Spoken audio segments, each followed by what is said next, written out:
How is streaming today? Oh, my voice is going. Hello. Hope everyone's having a good day. I'm not, I'm warm, very warm. There's a heat wave in Norway right now. And probably a lot of other places as well.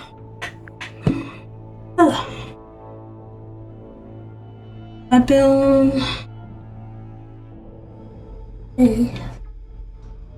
It's been so boiling, I've been wondering if I should not have not streamed today, but I found out I can't do it tomorrow because the schedule shifted again. So I need to get back to Thursday, Tuesday.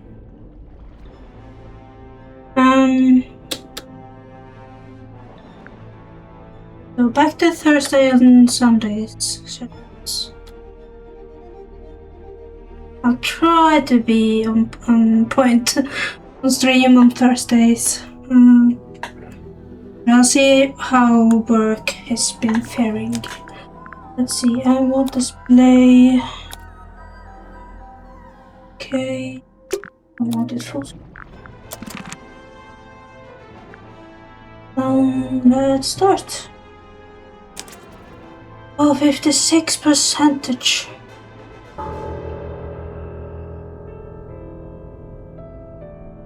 So we have this puzzle. There's a panel at the front. I guess that's the ocean. Huh.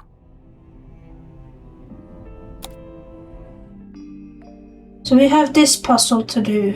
Now, I am very warm. I do not want to think. So I have employed a little cheat sheet.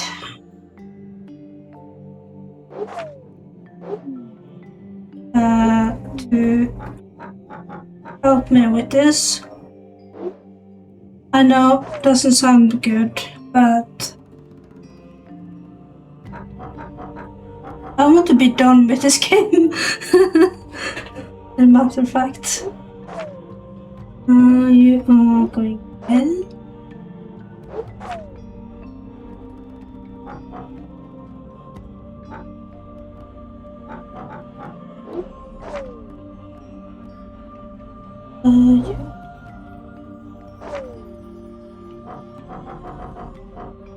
Because I see now that you have 2 spaces there, then you go 3 up, 2 down there, and so on.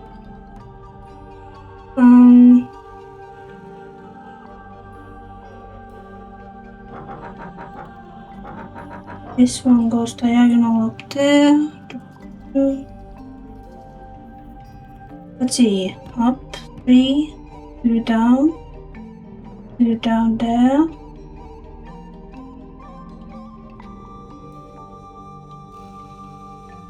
Seven, 1, 2, 3, 4, 5, 6, 7. 1, 2, 3, 4, 5. 1, 2, 3, 4. 1, 2, 5, 6. I did it. Good job. The little lighthouse. It opened up, and there's something in there.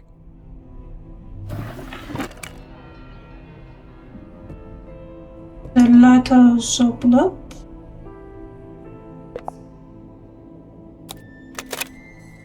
Another film reel. Is it? You really want to turn back after you got the map sussed out and everything? There's no wind. It's an ill omen. Oh my god, Magnus, you're so dramatic. All I need you to do is steer, all right? I'll handle the scary stuff. Felicia. You can't change my mind. Sorry. I spent too long planning this. Anyway, we'll be there in a few hours. Beware, exactly. Right. I didn't really explain it yet, huh? I've asked several times. You always wriggle out of it. Well, I've got nowhere to wriggle now, do I?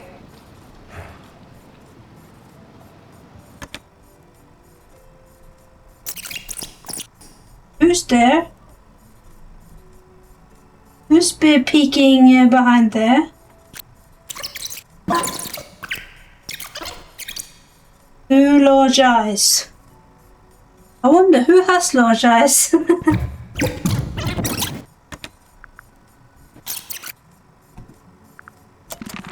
There's something suspicious about Grip.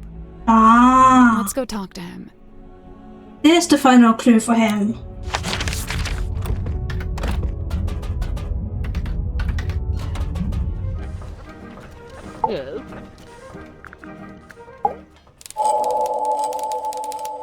The Curious Case of Cornelius Kane. Ha! How about you? I've been looking forward to this part. Yeah, there is something or someone that I'd like to ask you about. We like to ask about. Is that picture her? Nope. Nope.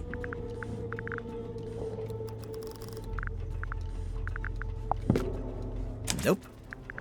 Oh, is it the film movie reel? Nope. What? What are we going to talk about?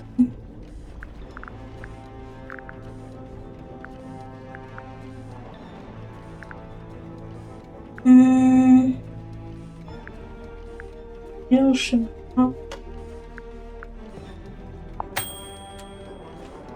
That's not it.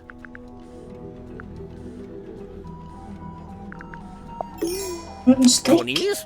What about him? His function. His function. Sure about that? Not Cornelius?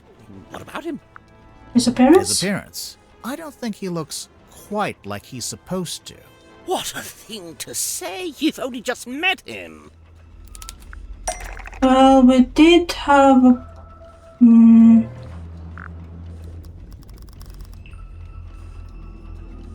Where did we have that picture?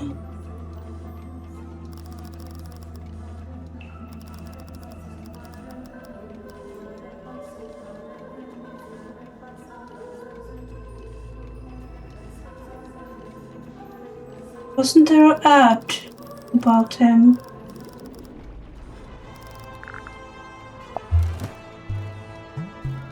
There we go.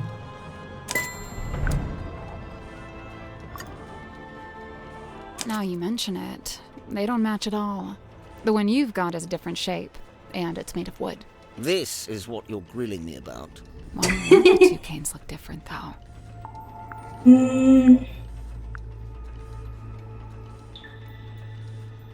The grip made a new cane after arriving to the Made a submarine. new cane after arriving on the submarine. What a damning accusation. Yes, I made a new cane, and yes, it's made of wood.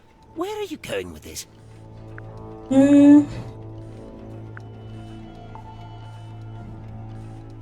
Ask about what happened to the original cane. What happened to the original cane? I left him at home when I went off in my balloon. I thought I ought to leave the trappings of the brand behind me, but it wasn't to be, clearly. Where are you going with this? Why do you want a cane in the first place? Mr. Grips always had Cornelius Kane as his sidekick. It's an integral part of the branding for Mr. Grips Emporium. Where are you going with this? Where did the wood come from? I forget.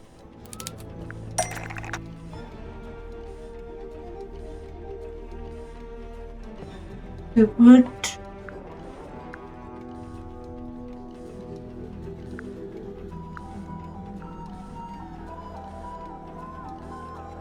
Ship's wheel. There's a faint resemblance, I suppose. But aren't the wheel spokes a fair bit shorter than Cornelius? Yeah, but Cornelius. If you remove the bandage, you see from two pieces of wood.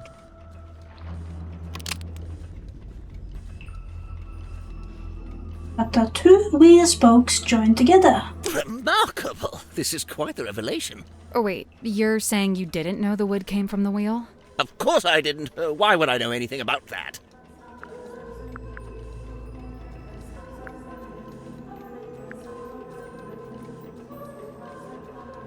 Because you also got the rest of the broken wheel Because you've pieces. also got the rest of the broken wheel pieces. Was in the basket. The wood inside the basket is from the broken ship wheel. So, Grip, I have to ask, do you know anything about how the ship's wheel was broken? Yes, I was there when the wheel was broken. In fact, Mortuga and I, we broke it. You broke it? I was trying to take control of the wheel, and Mortuga forcibly wrenched it out of my grip. He was very strong, you see. Wait, you tried to steer the submarine without permission? I did. Why? There'd been a disagreement. It's nothing, really, not important. A disagreement? About what? Where to take the submarine? Something like that. The ocean map, perhaps? Oh, right. I'd forgotten you'd seen that. Open. You want to go This there? is the right clue, but let's be specific. Which part of Grip Music is? Map interpreted by Godric Grip. For customer, Magnus Mortuga. And it's a record of service from your shop. Not the one here in the submarine, but the real one in the town. It's all there in black and white, I suppose. Yes, indeed. Some time ago, Mortuga came into my shop. He showed me the map and asked if I'd be able to interpret it for some voyage he was planning. Interpret it. It's marked with an X, but there's nothing in the way of coordinates, nor are there any apparent landmarks, given that it's just describing an area of ocean. So, how did you work it out? By employing every ounce of my skill, by working harder than I'd ever worked. Something about that map, the mystery of it, the feeling of chasing down the unknown. It grabbed me, and it didn't let go. For 2 weeks, it was all I thought about. I was so focused on it, I barely slept. Easily the most thrilling job I'd ever taken on. I even waived the payment. I couldn't in good conscience charge for something I'd enjoyed so much. The problem was, afterwards, all my other work suddenly seemed banal. I began to daydream of that thrilling feeling, that pursuit of the unknown. It led me to eventually close up shop and head out in my balloon, on a voyage of my own, which, as you know, ended rather abruptly. Right. But to be pulled from the ocean by Magnus Mortuga himself, and to find that very same map laying on his desk. I asked him at once if he'd ever followed the map to the coordinates, and he said he hadn't. I was disappointed at first, but then I realized we had the submarine. We could still go, right now. But Mortuga told me we would be doing no such thing. In fact, we weren't to be navigating anywhere.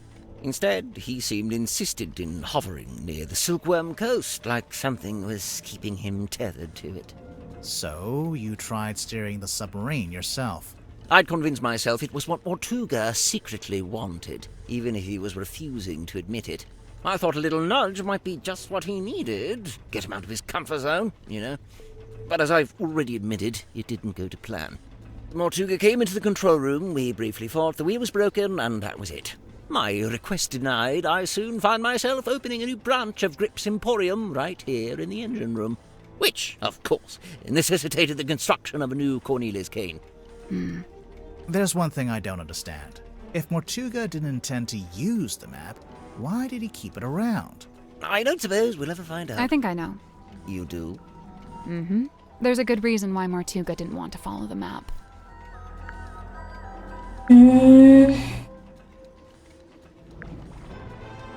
He decided this was too dangerous? Or he have already followed it? He'd already followed it. What makes you say that?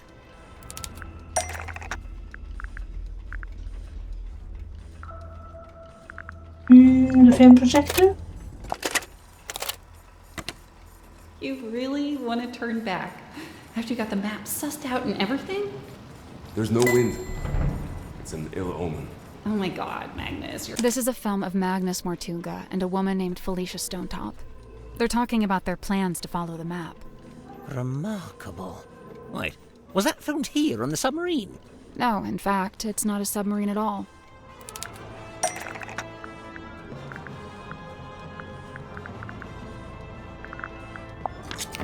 That kinda does make sense.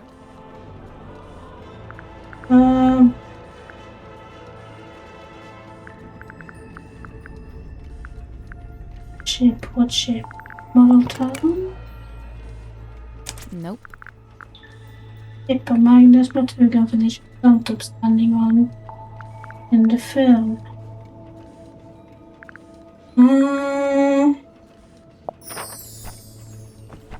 We are done with that.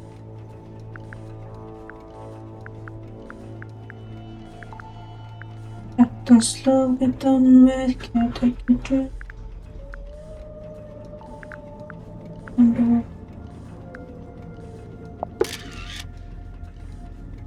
That's not right. Not instigate.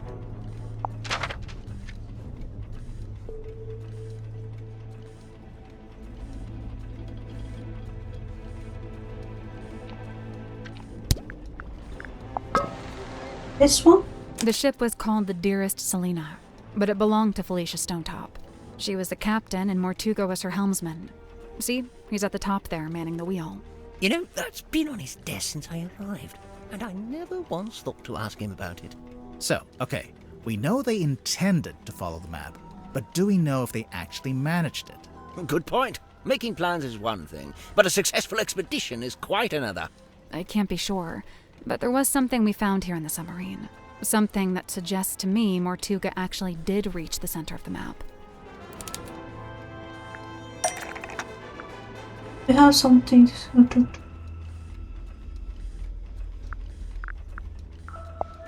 box. Nope.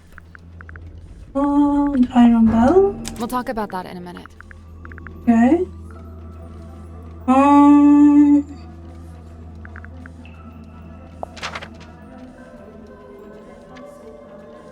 It was Verman, so no.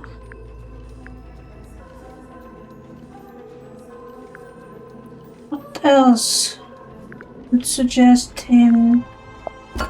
That's not it. Okay. Okay, single, no.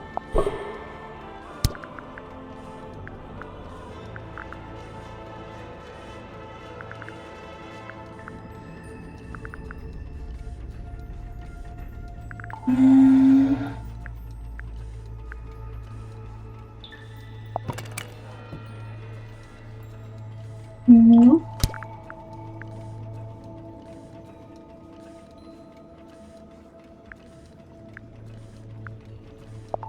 Yeah, the water photo. That's not it. No. What else? Nope. Map. We need a clue that's got a connection to this one. What is this then?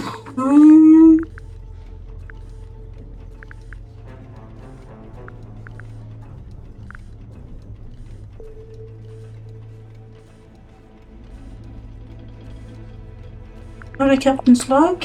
That's not it. Okay, no.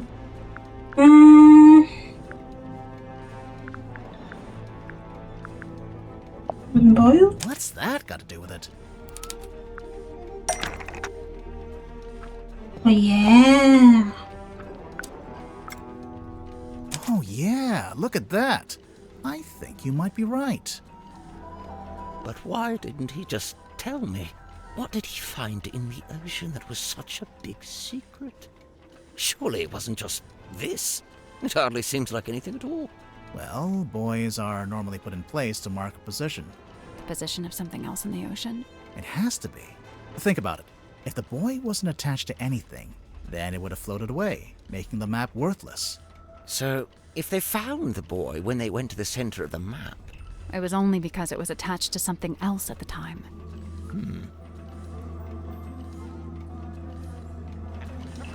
I think it's finally time to make our report to Cynthia.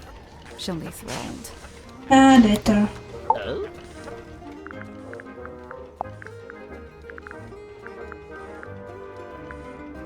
Let's see. Where's the film recording? There. Close your eyes, my love, and be still. That Frey. I heard And that this was... Okay, so they don't talk about the other movie. Okay. So it's time to report to Cynthia then. We haven't unlocked any of the other rooms.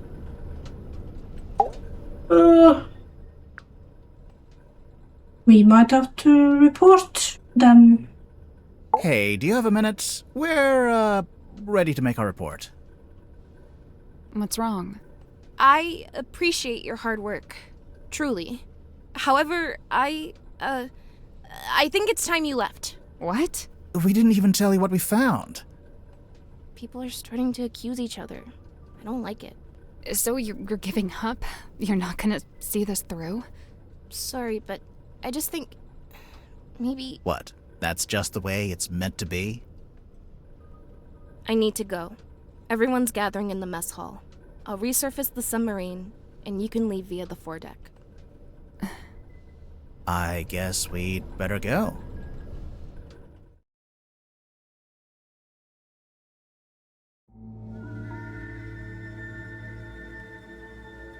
That's a bit sad.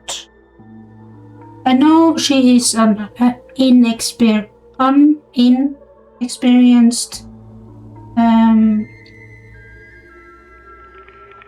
captain, as she's just been captain for maybe a day or two. I don't know. She feels pressured enough. Not reveal anything? It's the foredeck. Looks about the same as before. What are we supposed to do now? It's the rowing boat. Oh, wait, you don't think...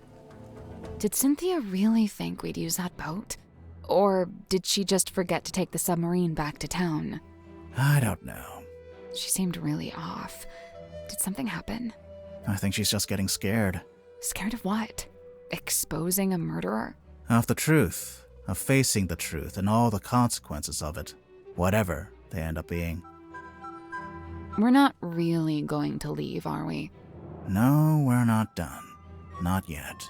But what do we do? Remember what Cynthia said? Everyone's gathering in the mess hall. Seems like something of an opportunity. Aha. Not just that, but we're back on the surface too. We sure are. So, what are we waiting for? Oh, that's a nice 3D model. Secret of the Tortuga submarine. It kind of looks spooky with the fish face on the ship back side.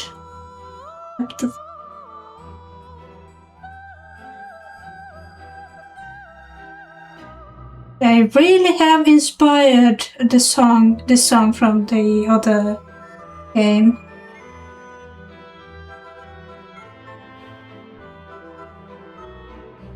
Like submarine and ship.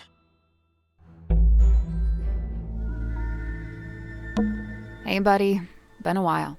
What? It's boy, by the way. No, it's buoy. Agree to disagree? Disagree to disagree. Let's see, can we go back there? It's the aft deck. Hey, we forgot to go check it out. We didn't forget. It was underwater until about 2 minutes ago. Oh, yeah. We've got work to do. Yeah.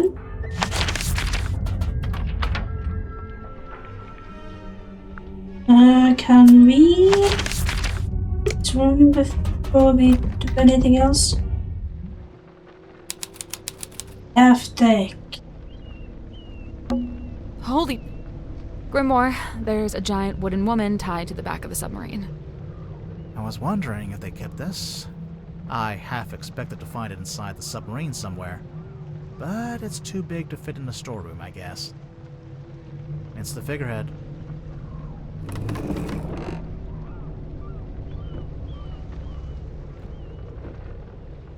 Does it look like someone?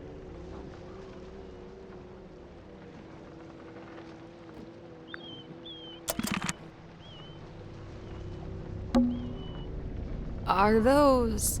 They can't be. Wouldn't they get washed away? It looks like fingerprints. It almost looks like they're burned into the wood. They're permanent. Or. Or what? Or. It's the other or. From the rowing boat on the foredeck? What's it doing over here? Tadpole told us she threw it over here. And it got stuck in the wall. And hasn't moved since. Seems like it. It's the mast. It's been snapped in half, and it's leaning to one side. A bad storm, maybe? Has someone giant been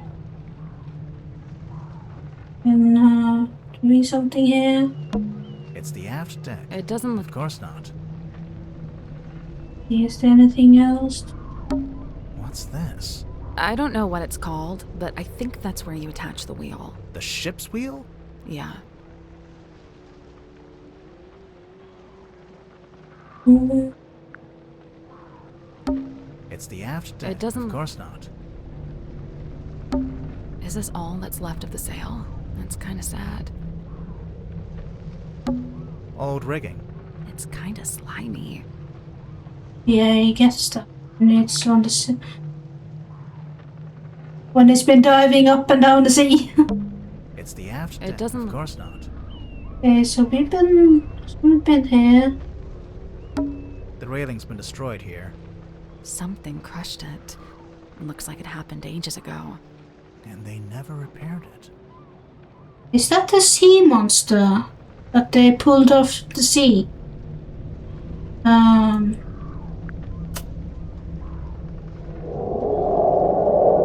What? What? What? Hmm? You just said something. No, I didn't. But... Never mind. We go down there now. 1 out of 8. Dome tank. It's a real, actual treasure chest. Let's open it. Hold on. I'm just savoring the moment. And done. Hey, this song I like.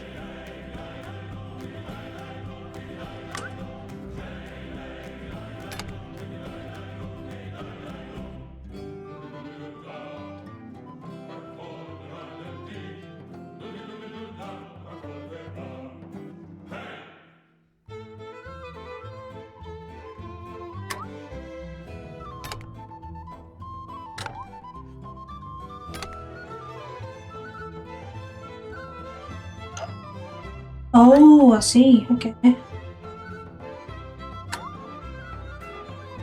Is it the one they're facing? Or looking at?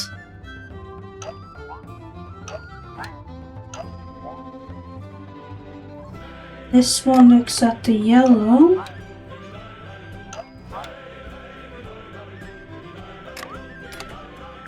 Nope. So, there's 12 big keyholes. Those are for pirate keys, and each pirate key is itself a keyhole for the smaller flag keys. I noticed the pirates can rotate, too. Oh.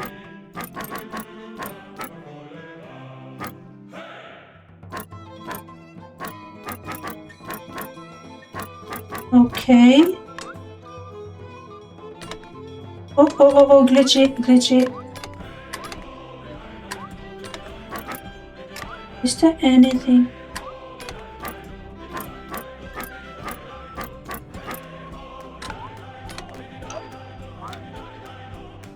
Let's see. I like the song. I thought it was the song there. I thought it was the Whiskey in the Jar song for a minute there. Let's see. I just want to be done with this game, so I am going...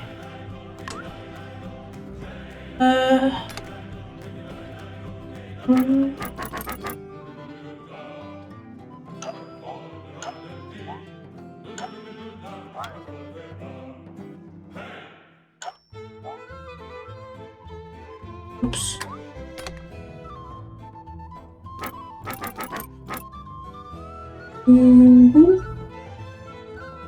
The one with the hat goes to one.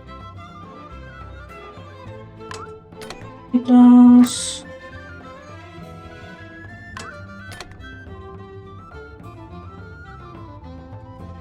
Like so? I guess that's wrong. For each pirate key, there's a flag key that matches it. But the pirate keys also need to be in the right positions, in relation to the colored lighthouses.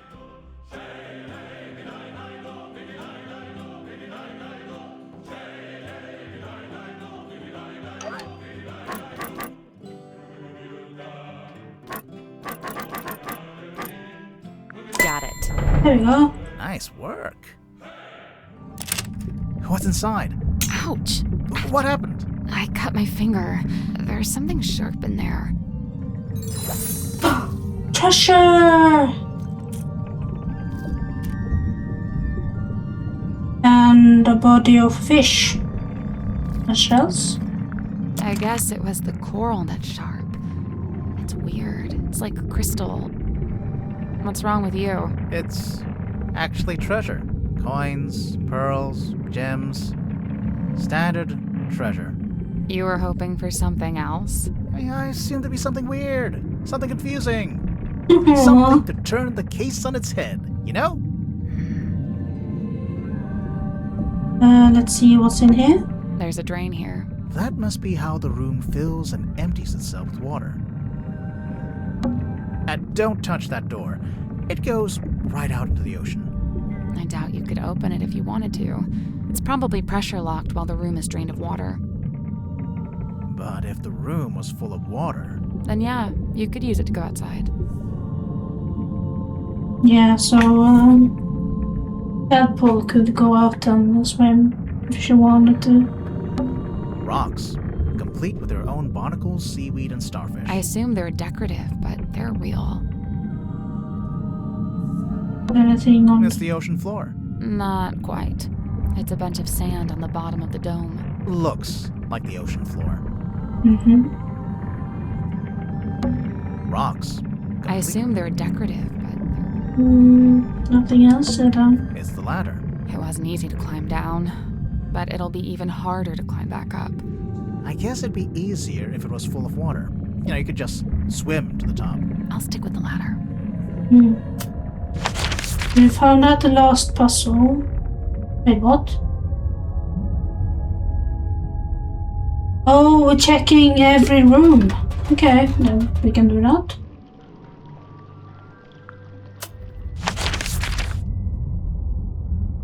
One tank. Cushions. Cushions. Okay. We already solved it. Yeah.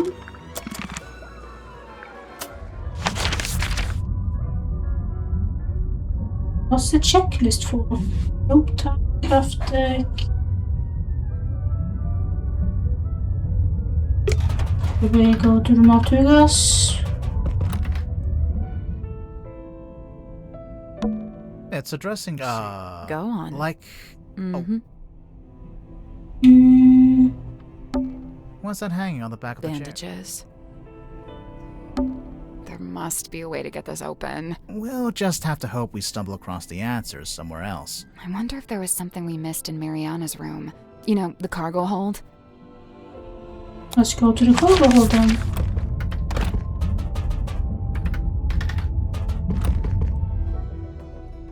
Oh yeah, she's not there. We can go into the It's tent. Mariana's tent. And she's not here to stop us looking inside. So, is there anything in there? Yep, a mushroom puzzle box. A what?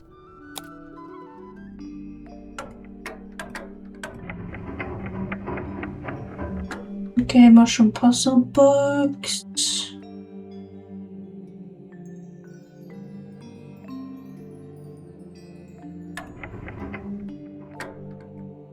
Take no 3. 2.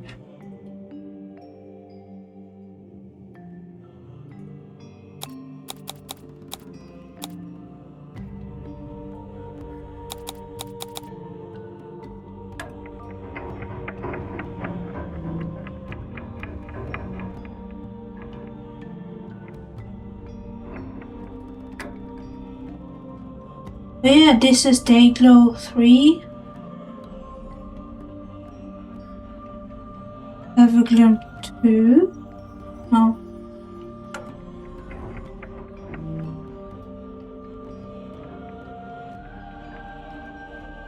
Everglow 2.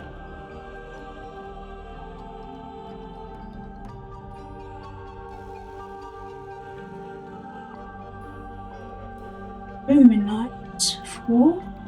Everglow 5.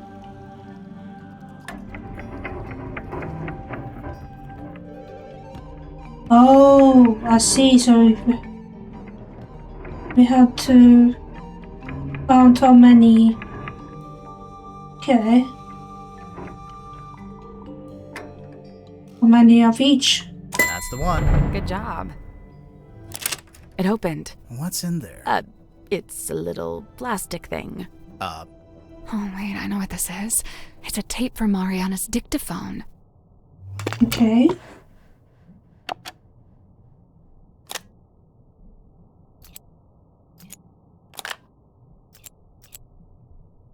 Stargazing ghost.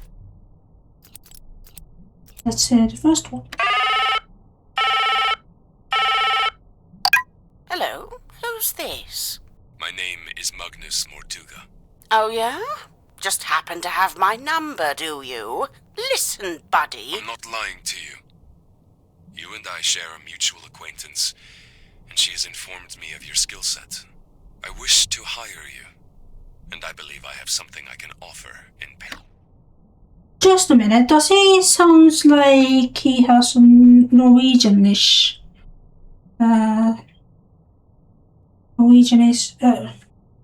Nordic accent. Scandinavic. I'm listening. What are you after? I'm in need of information. Information about a woman named Felicia Stonetop. Magnus is a Scandinavic name.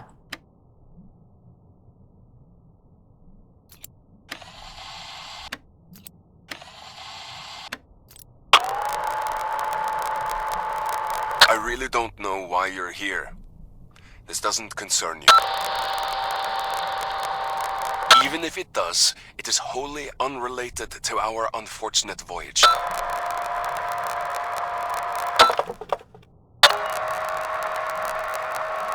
It doesn't open that way, it slides out at the side. Let me do it. There's something inside. Wait, what's this?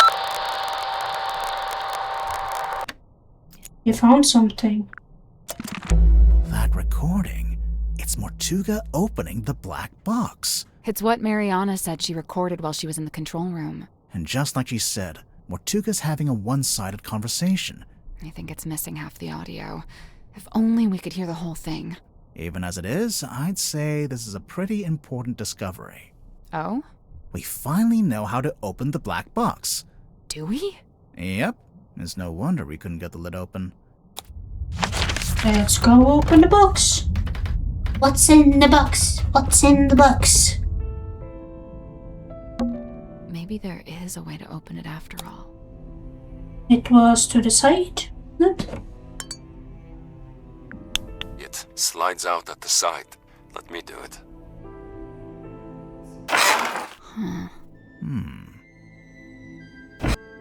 There we go. A box that actually really easy to open. It's an envelope. The The black edge mourning envelope found in the black box. It's been ripped off the side and currently emptied. Governor Faustus Fellow and Selina Stonetop, Governor Manor, Fellow Estate, Ponder Hill, Silkworm Sea. It's empty. Those black edges. Yeah, it's a mourning envelope. It's used to send news of someone's death. It's a scroll. To the other map. I know you wanted the coordinates, but you don't know them. So this is all you get. You don't know how to make use of it. That's your problem, not mine. You put it all back where you found it. With the exception of the key, which, as you're well aware, has been safely around my neck ever since. Remember, it destroyed my father within a few short years. He was a man of scurvy constitution too, or he had been, before he found it, before he spoke of it. A wise man would simply put the entire thing out of his mind. Yeah, I know. Should we put it back together? All in good time. It's a film reel. Let's watch.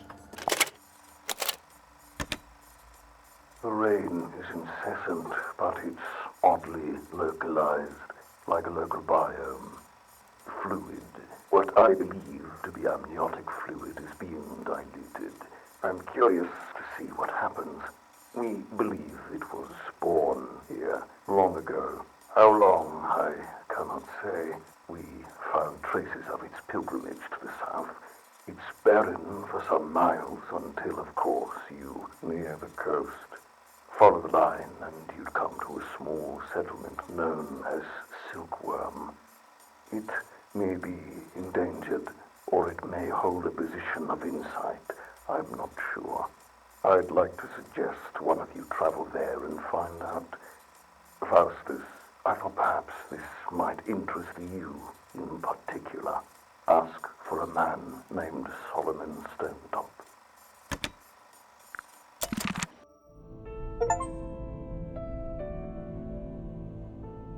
Okay, we watched all three.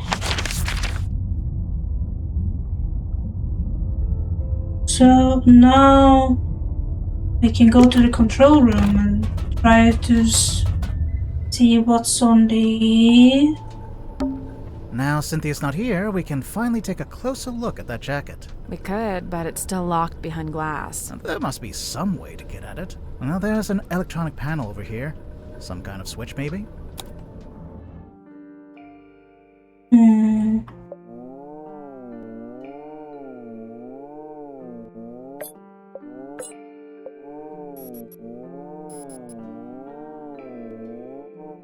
Is a... Oh, so you can change... okay.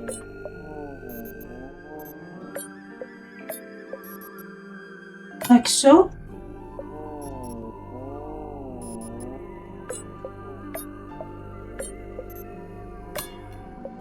So.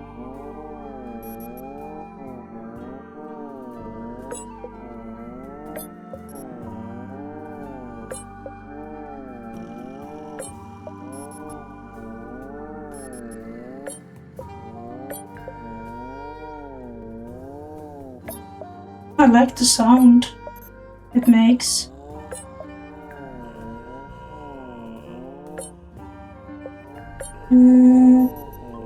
This one I want to try on my own, so because this seems fairly.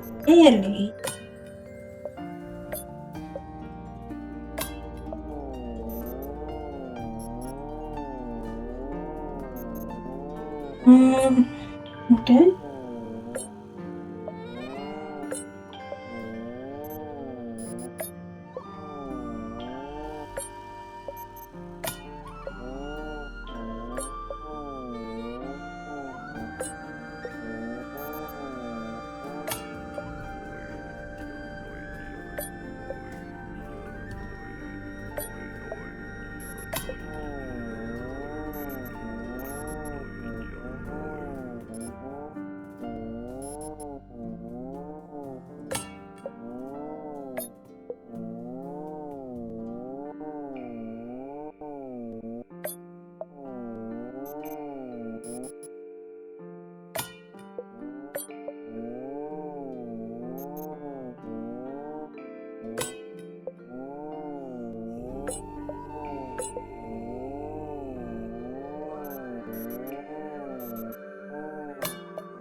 Mm-hmm.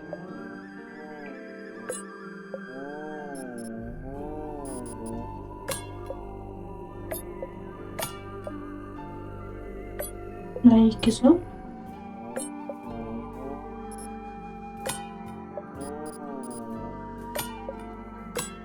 That's not it. So we've got to move the 6 panels to cover up the circuit board. There's a way to rotate them too, but it's kind of indirect. Do we have to be very specific to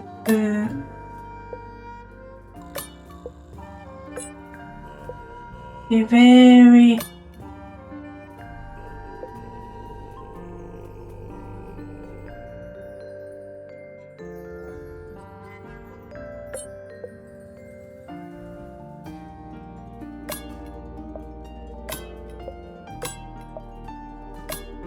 like so? Hey, I did There it. we go.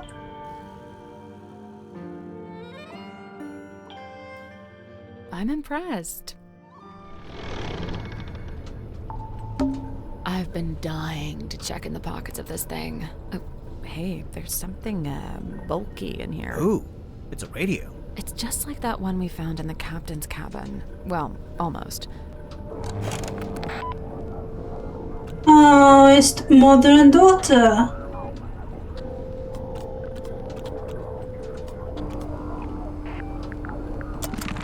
You know, maybe we should go back to the mess hall. I thought we were avoiding it. Everyone. Yeah, well, that's exactly why it might be useful. Not right now. Let's see. Let's go to the one. See if there's anything here that we can check. Hello? Is he still asleep? Hello. Sorry, you startled me. Hex is my friend. I may be of help. His thoughts and memories are rot visible upon his skin. Surely you wish for him to think upon the last time he saw Magnus Mortuga. Yeah, sounds good. What's she doing? She's just tapping the glass. Shh. It is done. Thanks. I was never here. Wait, where'd she go? Never mind that. Take a look at this.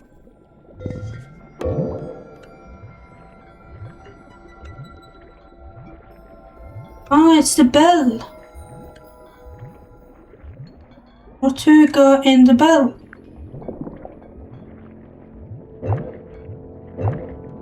Mortuga. Let's take another look at this book. The caretaker's. What if Did I you? want? Nope. Why don't you reach in? Maybe there's. Why don't you? Because I absolutely. Ugh. Here goes. Got it.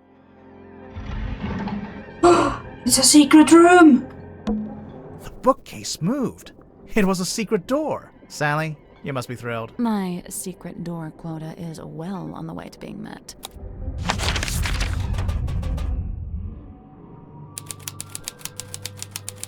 Ooh, Chamber of Skulls and Masks. What's that? A letter? 2 letters. 2 handwritten letters found in a cabinet of curiosity. The letter written on notepaper branded with Stone Top Inn logo. Dear Zacharias, how are your research going? Have you made any new discoveries about dreams? Silkworm has been quiet recently. I may be going on a trip soon, on an ocean voyage. Alicia has been trying to hold on a particular map. She says it will lead to something really strange and interesting. She says it's something about that could change our lives. I'm apprehensive about it. I think I like my new life. I think I like my life the way it is. Dear Zacharias, the voyage turned out to be ill-fated. Since returning, I have been quite ill. I'm recovering, but I'm now afflicted with a peculiar recurring dream. I've drawn a picture. Felicia sold the ship and left town. I believe she took the opportunity to do these things while I was bedbound so that I could not argue with her. I cannot falter this strategy, for I would have demanded answers from her, had I been able. In pursuit of the answer I seek, I have entered into a peculiar agreement. Soon I too will be leaving. In fact, I'll be staying on board a submarine for a time. And now, the reason for this letter. I would like to request that you accompany me on this venture. I could bring your equipment and continue. You could bring your equipment and continue your studies on board. There are plenty of space, and the voyage may be even afford you unique research opportunity.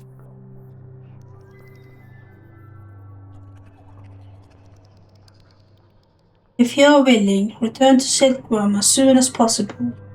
When you arrive, I shall already be housed on the submarine moored in the dock. Important. Go to the Stone Top Inn and retrieve the large stone cauldron from the cellar. Conceal it among your supplies and bring them all on board at the same time. I will meet you on board. You can set up what is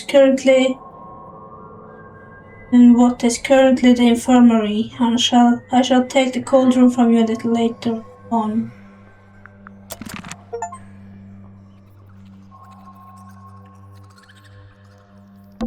Is that what I think it is?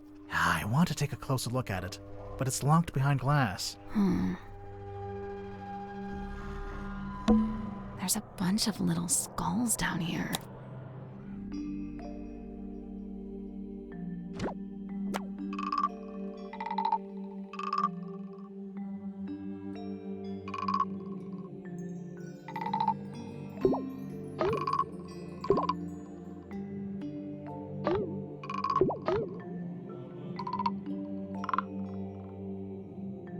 Oh, okay, so it's rattling.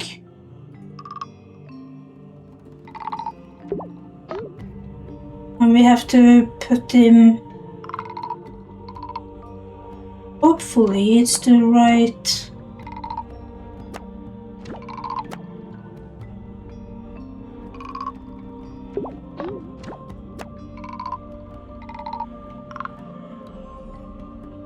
I think I'll go to the...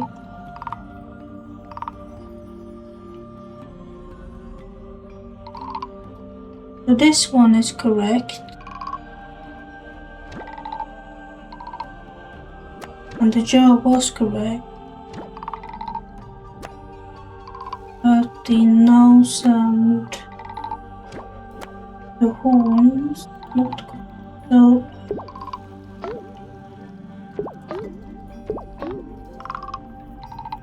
oh yeah, they have moons on them. I thought it was the eyes. Okay.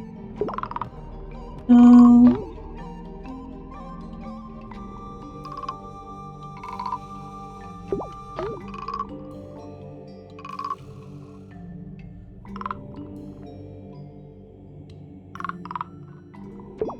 this one rattles.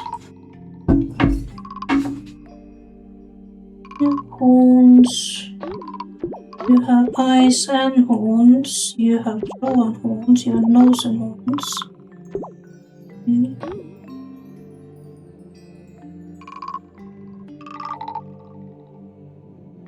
We need an eye. Person with an eye. That's the one. Good job. Now what? Oh, we open it.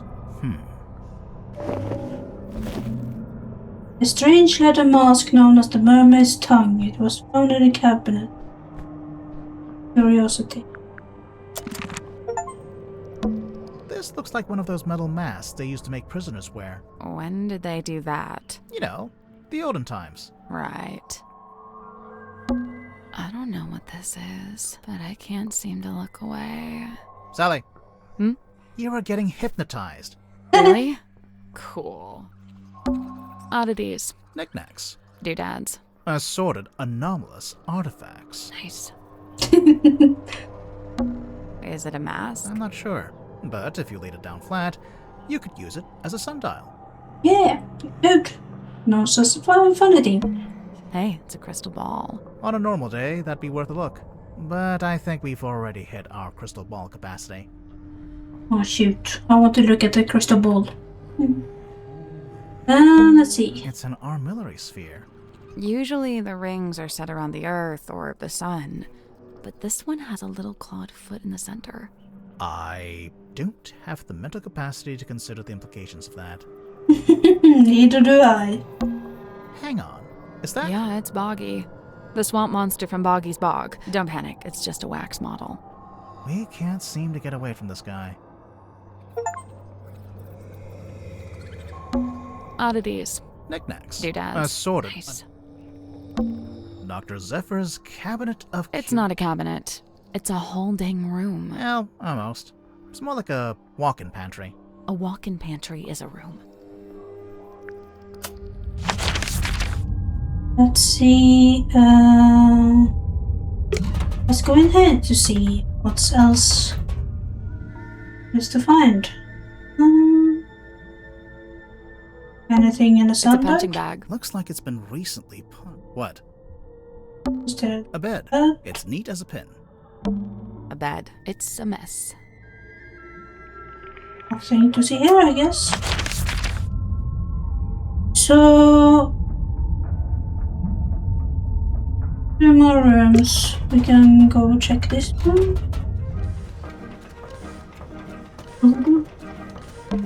Mr. Grip's balloon basket.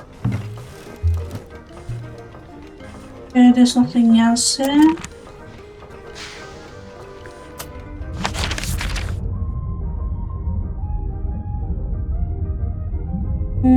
Anyone else have secrets, maybe?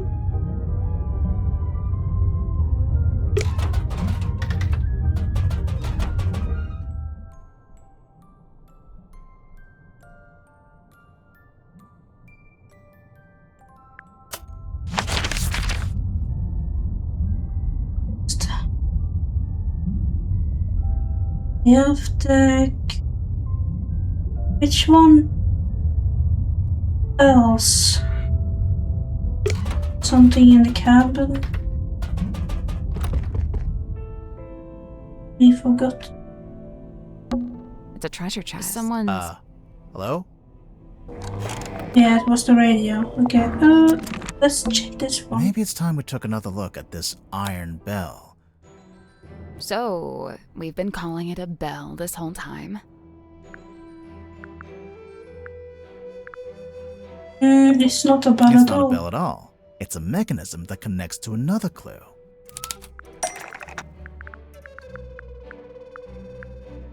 It's a mechanism. That's not it. No? Okay. What else? What else?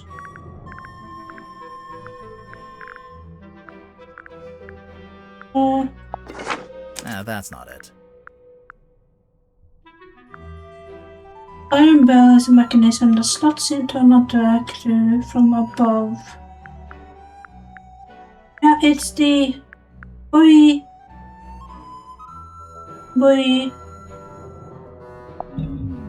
Nope.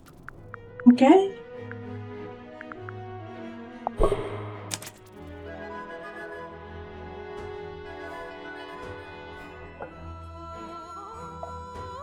Uh-huh.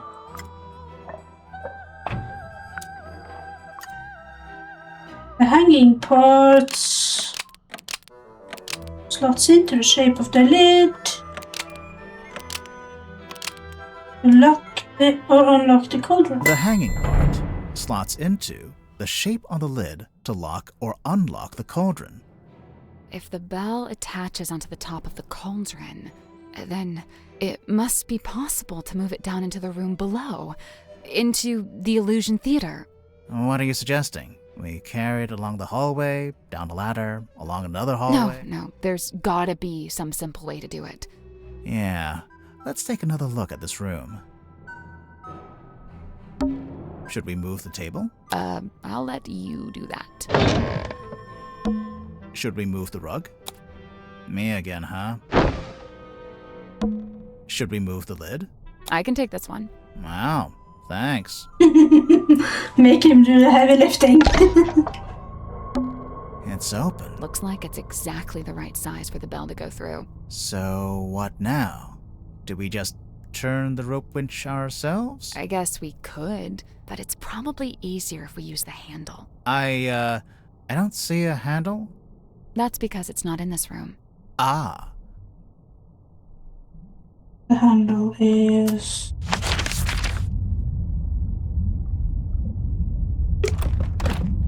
down here?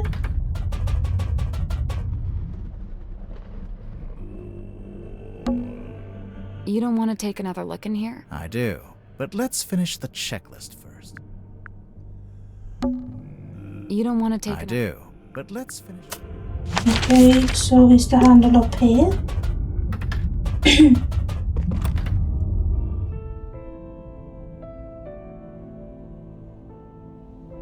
No.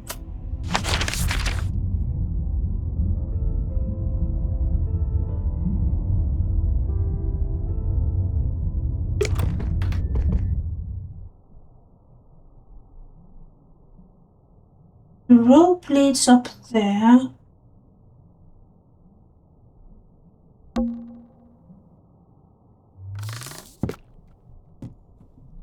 Oh. That's What? it. It's just going to hang in the middle of the You can room. reach it. Yeah, but And then I don't see the problem. Okay.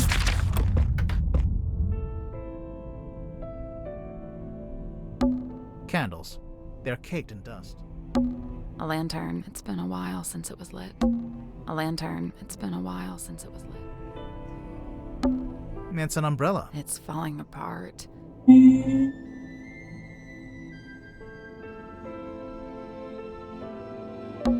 So this was... Technically, if it's...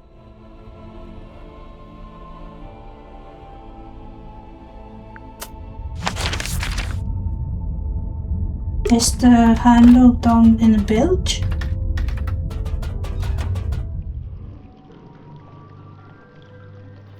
Let's see. Is it this one? The switch is over here. So we already used it to open the drain in the ceiling.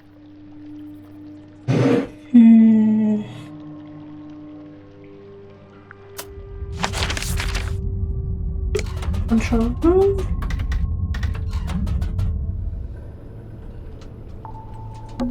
Can we look at the control panel? If you promise not to press any of the... I will make no such promise. It's a lever. A little card came out. It's got a bunch of numbers printed. Oh, I guess it shows the daily readings for the depth, the speedometer, and the heading. I wonder why you'd need that. Insurance purposes, maybe? Looks like something's missing. Something with 3 small holes. Bowling ball? Coconut? Wasn't this... It's a lever. A sheet of glossy paper came out. I think this is how they print out stuff they see with the radar machine. So, is there anything on No, nothing. Just not these levers. Lever. Okay. We look into it. Down Periscope.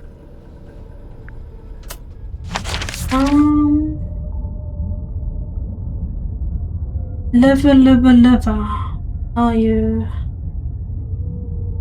Level.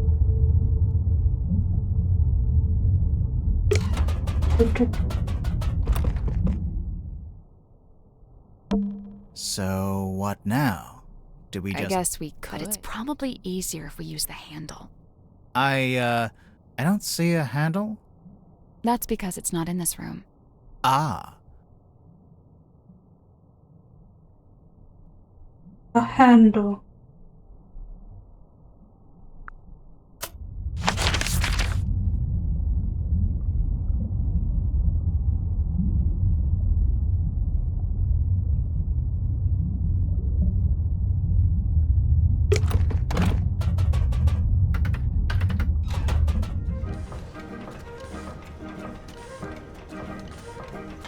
No, I don't see a handle in here. If I turn this wheel, you... Why? Because one good turn deserves it.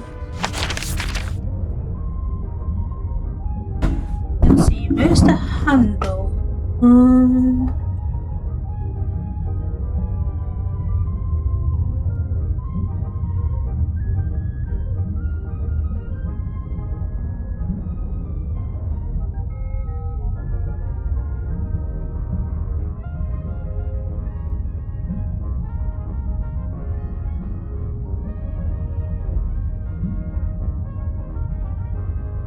Have we done all the puzzles? Just in case.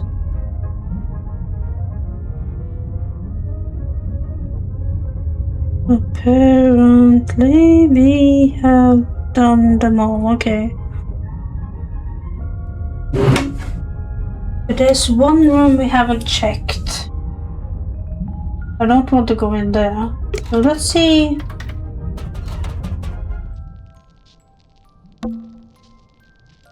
Nothing in the mirror. It's a magic I thing. think it's just Vanished. So nothing in the children's room.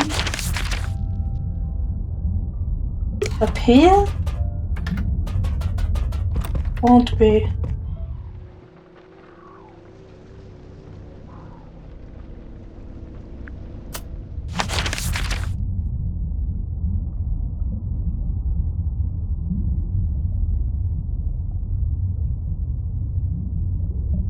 Because it goes down to this one. The handle isn't in this room.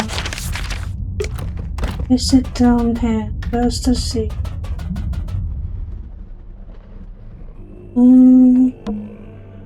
You don't want to take. I do, but let's finish. You don't want to. I do, but let's finish.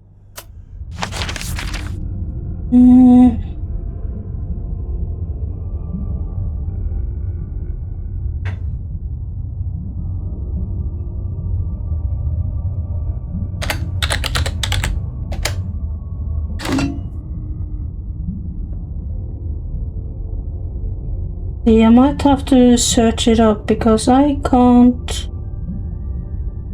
Okay.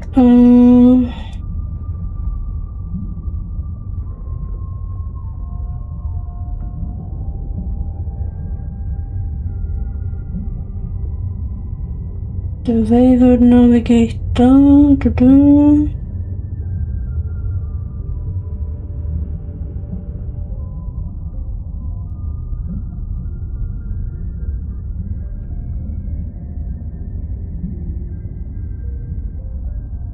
No.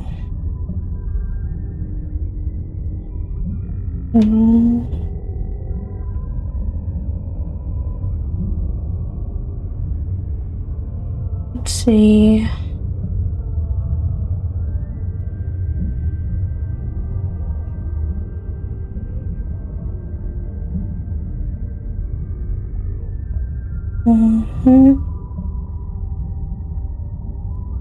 Let's see.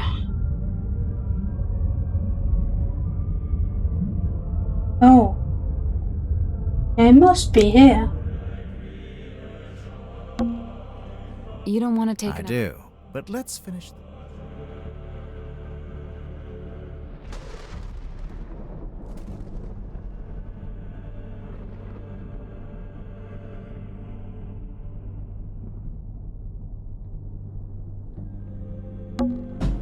You don't want to take. I do, but let's. You don't want to take another. I do, but let's finish the checklist first. Okay, I can't do the checklist.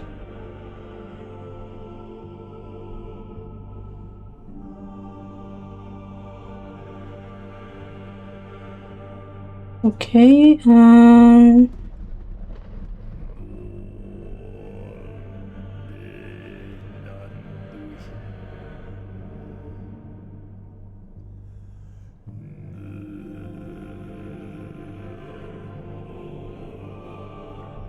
yeah, we've done Zephyr, we've done everyone's.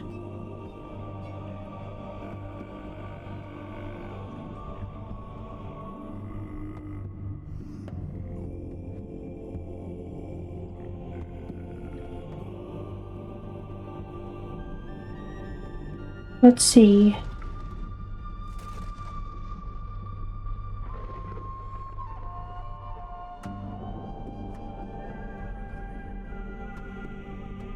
but there's a checklist. Control room, cargo hold.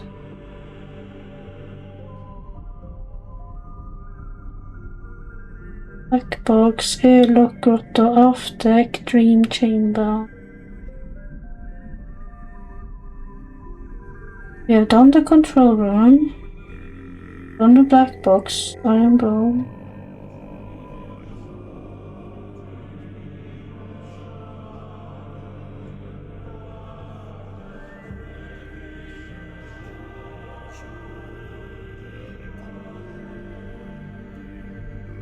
Let's see, first look at the messaging bottle. Let's still be here. Evidence,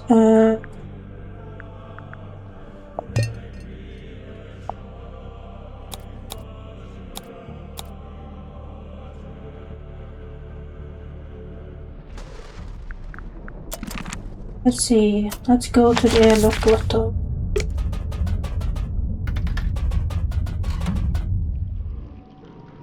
Oh, that's a bilge.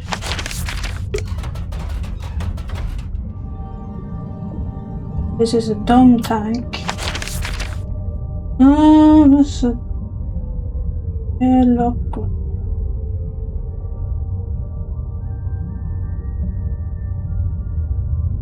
Oh yeah, tadpole.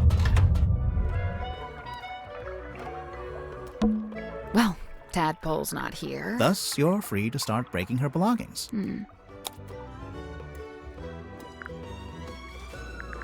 Let's...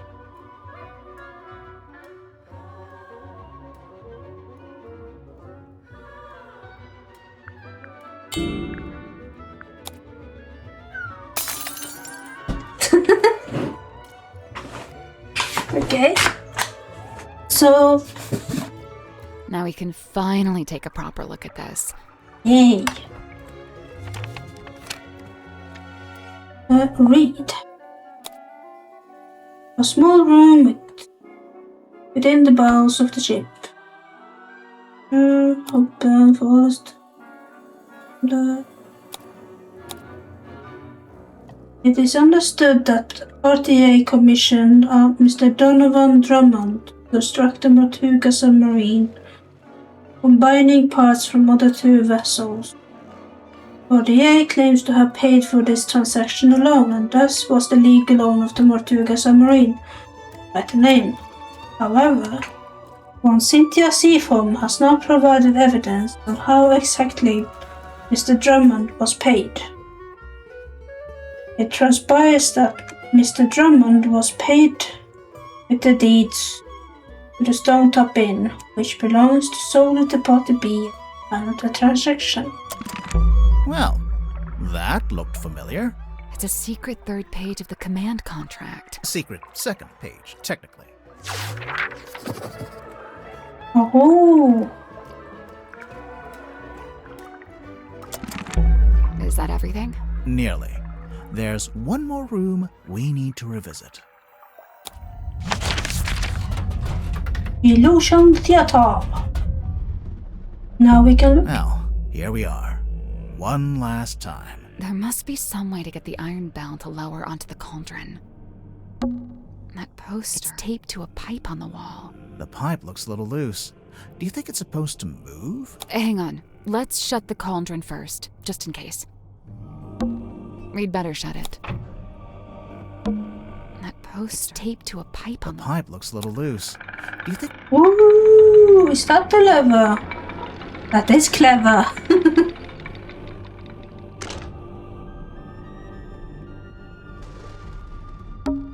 What do you know? It fits perfectly. So when the iron bell is placed over the cauldron, it can be used to lock or unlock the lid. It could, if we can work out how to activate it.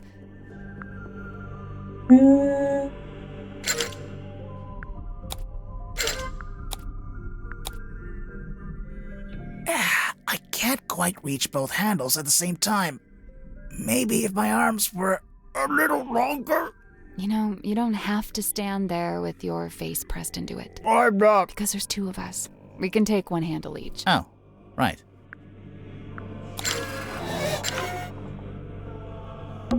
So that's how you unlock the cauldron. The top part spun around. That mechanism, it was really fast.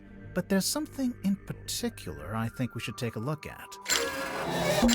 So that's the top, but there's something... That little metal part isn't supposed to be there, huh? I wonder... I don't suppose to know what it is.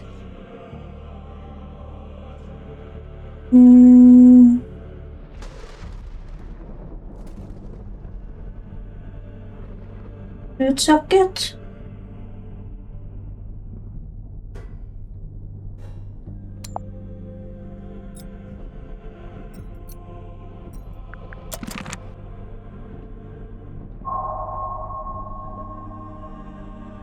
Chapter 5, The Unveiling of the Illusion Theater.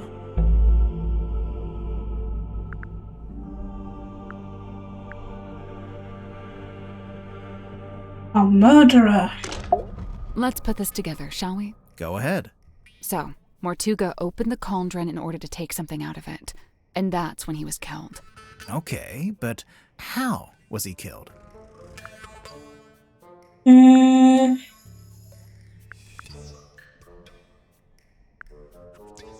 Might be the iron bell? A thing inside the cauldron. Maybe the stone cauldron itself? No, can't be. It has claw marks inside, so... And he has slashes. The iron bell.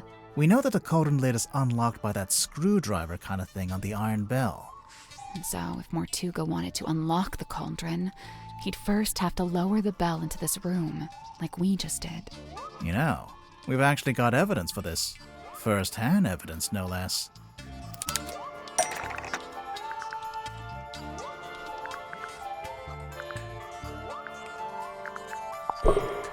Nah, that's not it.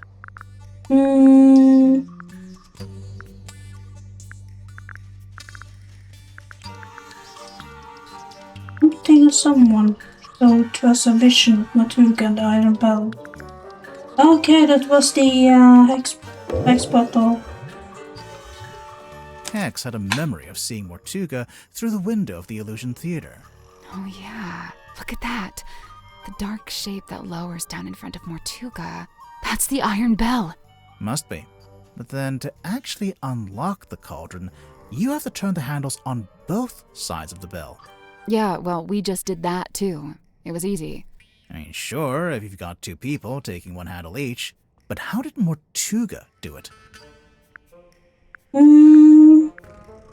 He must have had help from someone else. He had help from someone else.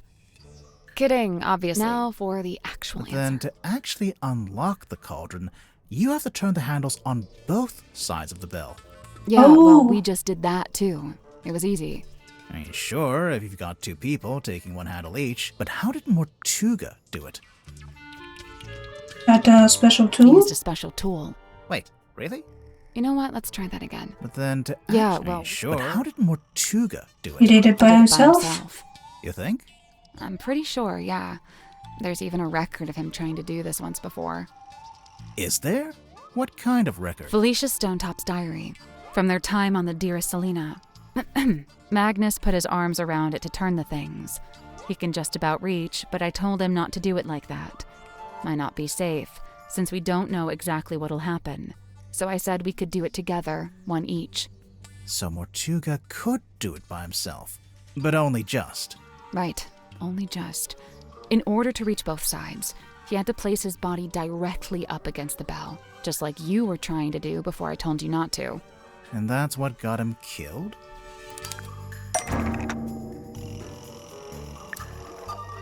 Because of this little thing? The metal thing wedged into the iron bell.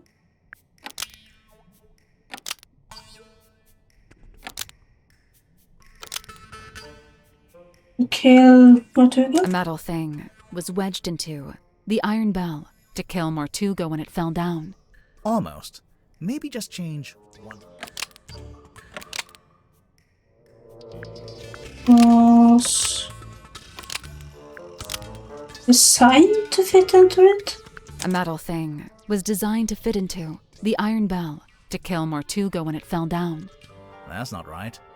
Okay, so it was wedged into, but to kill A Mortuga metal is regular. thing was wedged into the iron bell to kill Mortuga when it rotated around. Mortuga was cut straight across the neck when the upper section of the bell swung around. We saw how fast it goes, and it's really heavy. It must have a whole load of force behind it. The little metal thing. It's not actually part of the iron bell. Someone must have put it there.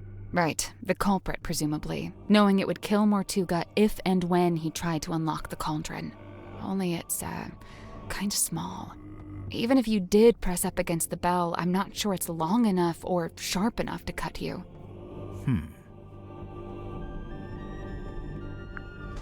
Maybe it was longer, but it's been broken in It half. was longer, but it's been broken in half. The part sticking out of the bell isn't the complete murder weapon. It's a fragment left behind when it was broken, presumably when the culprit took it back out.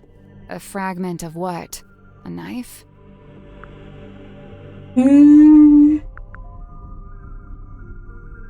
Something taken out the black box? No. Black box had a warning letter, a big map.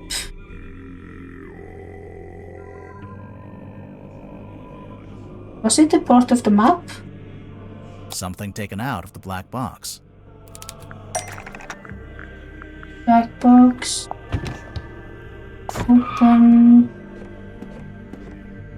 Nope.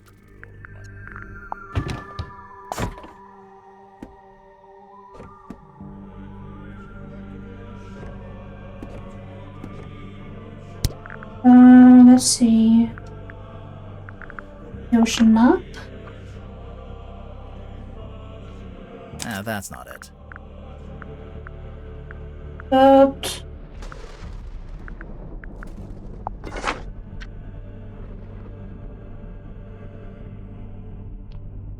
That's not it. the most important of the three items that were taken out of the black box. The morning of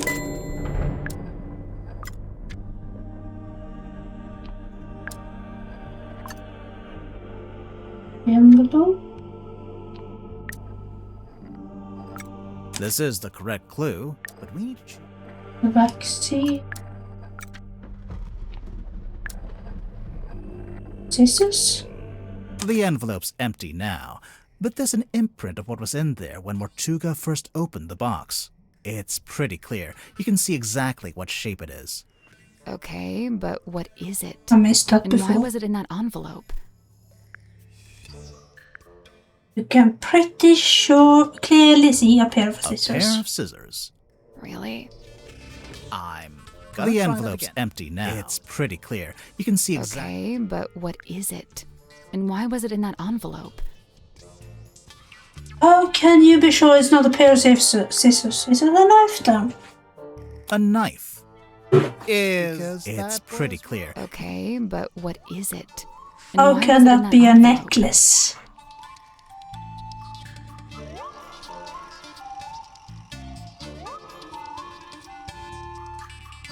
Could be.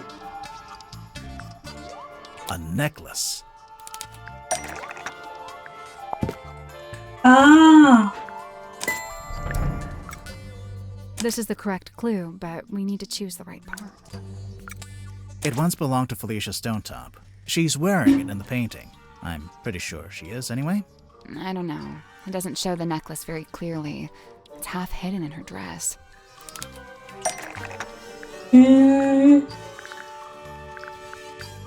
is it an article?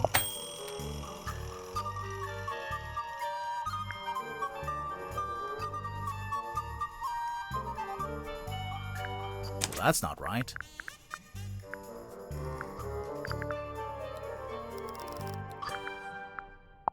The figurehead. Here it is, as worn by Selena Stonetop, Felicia's mother, who presumably passed it down to her daughter. I'm assuming that's why it was eventually sent back to Silkworm, back to its original owner after Felicia died. So, the mourning envelope was sent to Fellow Manor, and then Selena, or Governor Fellow, or whoever, they put it in the black box. And then eventually Mariana comes along, finds the box, brings it onto the submarine, and hands it to Magnus Mortuga. Who then opens it while he's in the captain's cabin with the culprit.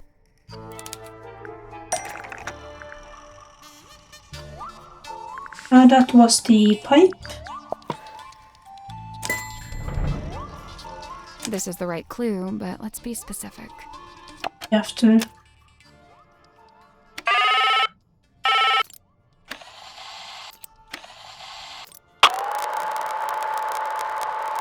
I really don't know why you're here. This doesn't concern you. Even if it does, it is wholly unrelated to our unfortunate voyage.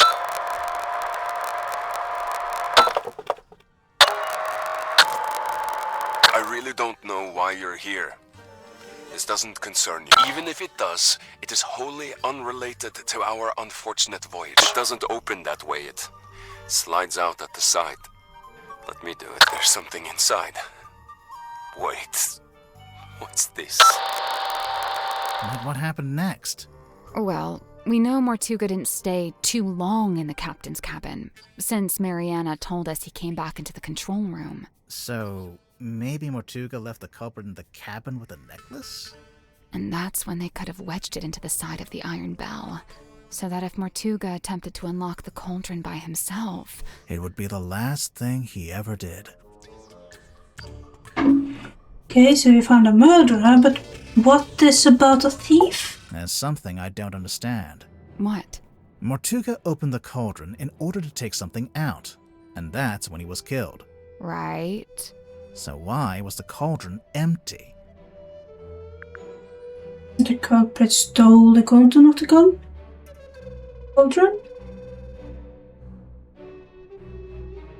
Oh, he must have emptied it, but... The culprit stole the contents of the cauldron. That's the only way to explain it. But how did they get to it? How did they get to the cauldron? You mean because the room was locked? Well, not technically locked, but Mortuga turned the wheel to shut the bulkhead door from the inside, and he shut it tight, probably as tight as he could, and by all accounts he was pretty strong.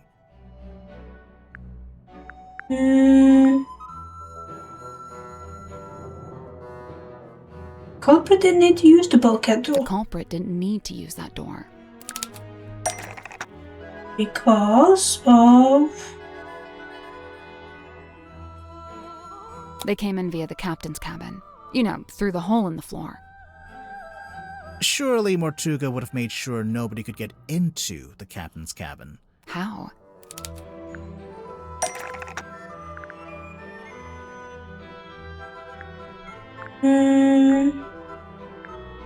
Because of the eyeball key. He had a key, he would have locked it. You think? Definitely, since he'd have rearranged it like we just did, moving the desk and the rug to reveal the hole. He wouldn't want anyone wandering in and seeing that. So the culprit would have needed the eyeball key. Mm-hmm. But how? I doubt Mortuga left it lying around. He probably took it with him. Yeah, I'm pretty sure Mortuga did take the key into the Illusion Theater. But then he died in a locked room.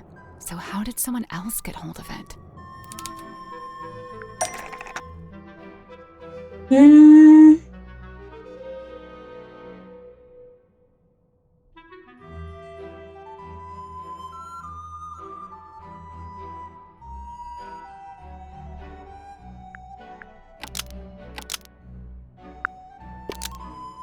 Could it fell through the vent over the cauldron and landed in the airlock in the bilge? The eyeball key fell through the vent under the cauldron and landed in the bilge. It fell into the bilge? Remember how it smelled kind of weird? That's the bilge water smell. So the eyeball key just happened to roll across the floor and into the vent? No, it didn't happen by accident.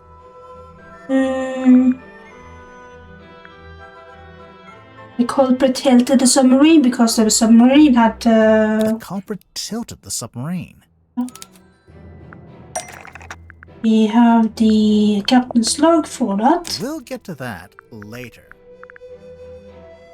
Ship's wheel. New report. This is the right clue, but let's be specific. Making the submarine surface tilts the front end up and the back end down. They moved the whole submarine just for that? Yep. Did we, have any evidence for that? Aside from most of the suspects mentioning it in their statements. Oh yeah. Anything else?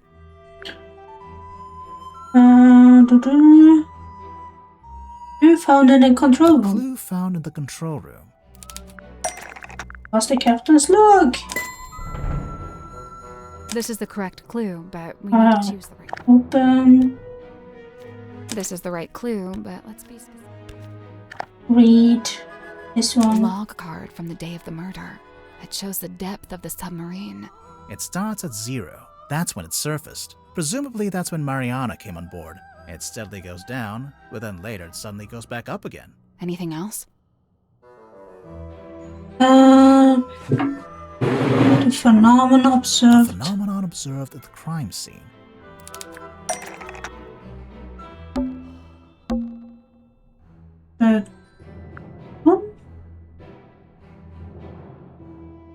Ordered she tilted? Nope. That's not it. But yeah, because of the blood. Mortuga's blood. It pulled out first, but then started running down towards the bilge vent. Anything else? We found at the crime Clue scene. found at the crime scene.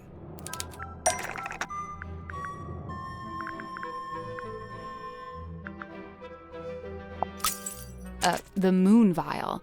How is that evidence of the submarine tilting? It makes sense if you know where it came from. Oh yeah. We found a part of it that got left behind. It was in the ship bottom.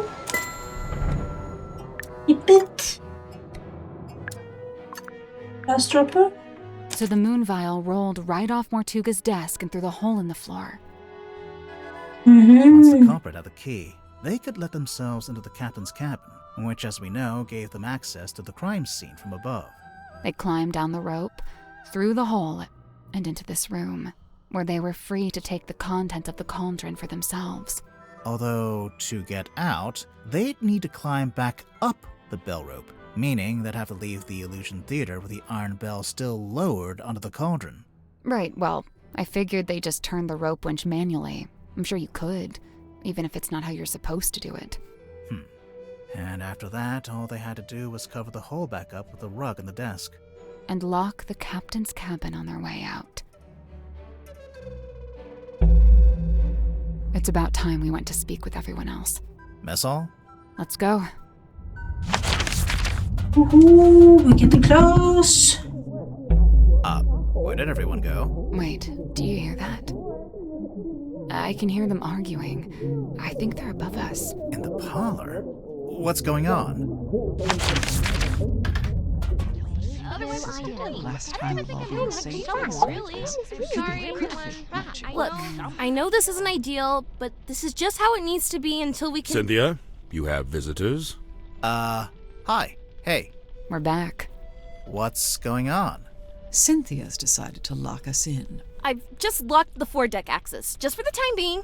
How come? She may have gone mad. We're still assessing. She's worried the culprit will attempt to escape as soon as they're named. Oh, we're naming the culprit? Lovely. Been looking forward to this.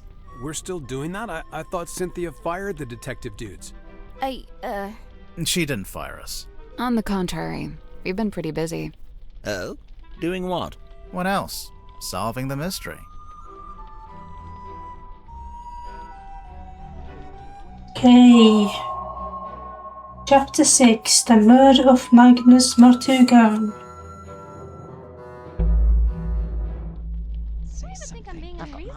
Okay, are we ready for report? Not at all. No, not I. So what are we looking at? Do you have the murder weapon? No. Kinda? Right. Kinda. Cynthia, maybe you should have fired them. No, look, listen to me. Mortuga was killed by the mechanism of the iron bell. It lowers onto the cauldron and they fit together. It's a big mechanical lock. Right, and there's this little metal thing wedged in the side. It's not part of the iron bell itself, but it was placed. Okay, so she's explaining. Without ever opening or closing the bulkhead door. So, the murder weapon... It's a necklace? Felicia Stonetop's necklace. And it's still missing? Right. Apart from a small fragment that snapped off and was left in the iron bell. And Mortuga was killed because he tried to take something out of the cauldron? Take what out of the cauldron? It can only really be one thing. The one thing that all of this has been about.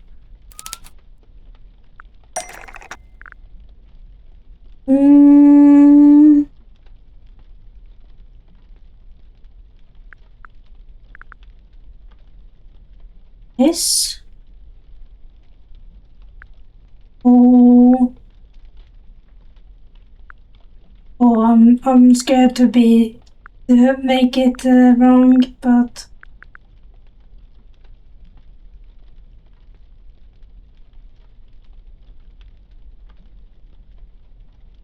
I think it's this.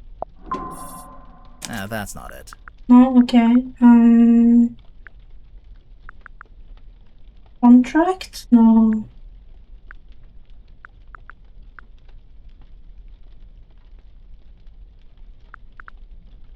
This file. Contract, ocean treasure. Is it?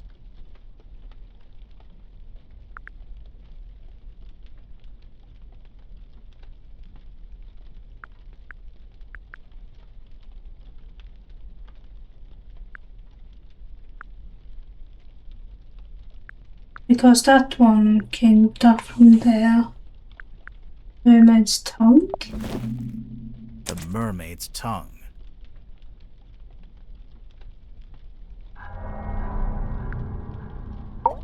The mermaid's what? It's a kind of ancient artifact. Mortuga found it on a sea voyage years ago. Right. The same voyage captured on this film reel and depicted in this bottle. Captain Felicia Stonetop and her helmsman, Magnus Mortuga. They went off into the ocean on a ship named the Dearest Selina.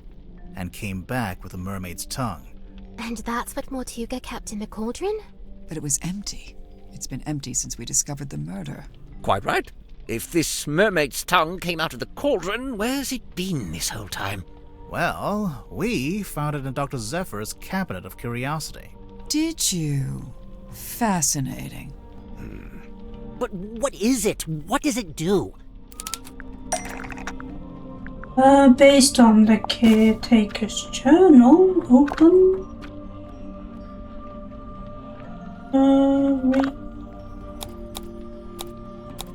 Mermaid's tongue.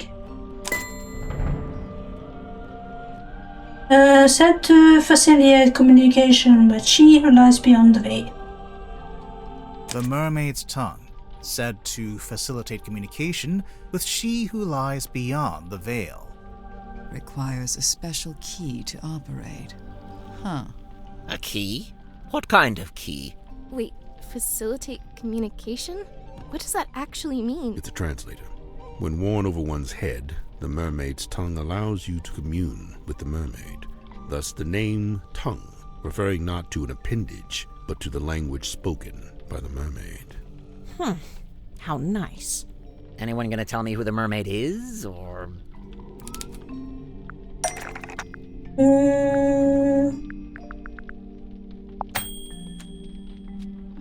Nope. So there's a painting, painted by Selina Stonetop, we think. And a photograph taken with a submarine's underwater imaging system. And, why would you need a translator to talk to her? She's not local, or what? She speaks a language none of us could understand. It is said that attempting to commune with her without harnessing the mermaid's He has such a silky voice. But how does it work?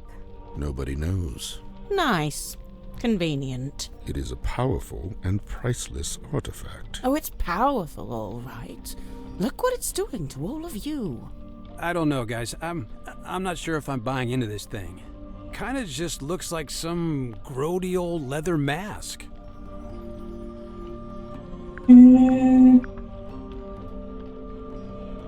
That's because it is.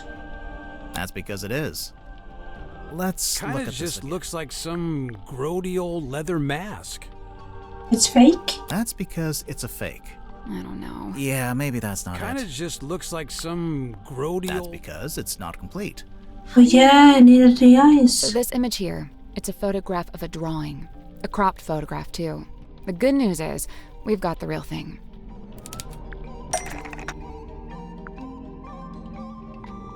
Two parts makes up a complete image of Mermaid's tongue. A map.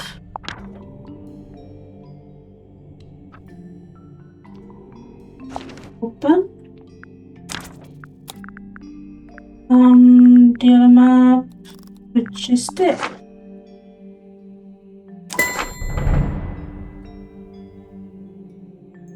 Oh, it needs a coral. It turns out the ocean map shows what it's supposed to look like. We have the treasure. Coral. And the ice. Which is the gemstones. Oh, sure, just help yourself to the stuff in my personal treasure chest, I don't mind. That antenna, is that coral? It looks sharp. It is, and it's hard, like crystal. I'm pretty sure it explains the scratch marks in the cauldron. Ah. Why did Mortuga keep it locked in the cauldron?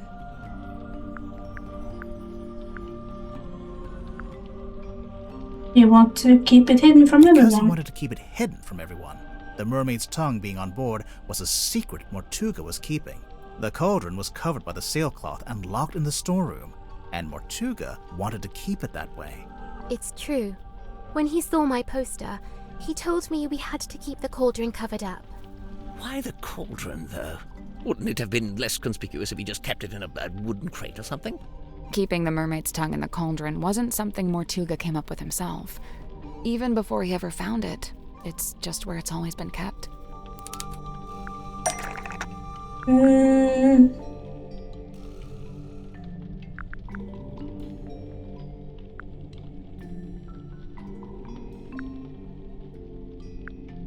Historically.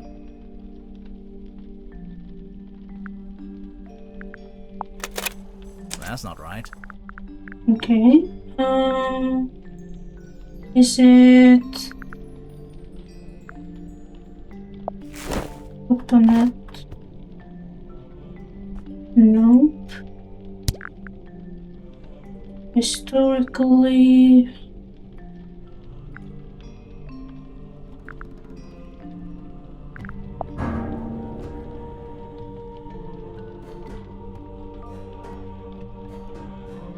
That's not it. Okay. Then I am not.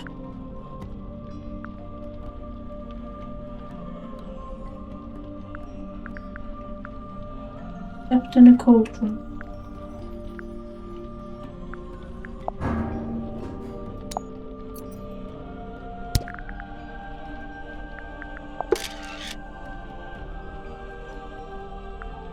That's not it. No, okay. No.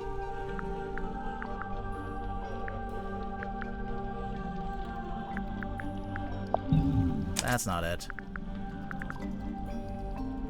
Now I wonder. Nope. An old drawing or diagram.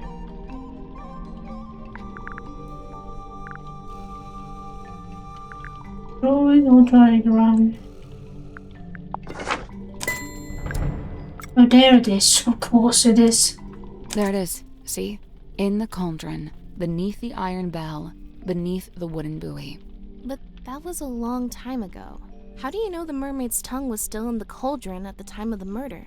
Well, Tadpole told us about someone she saw on the aft deck shortly after the murder. She described it as a demon, with a single horn and glowing eyes. The culprit, wearing the mermaid's tongue. Right. We figured they'd just taken it from the cauldron after killing Mortuga.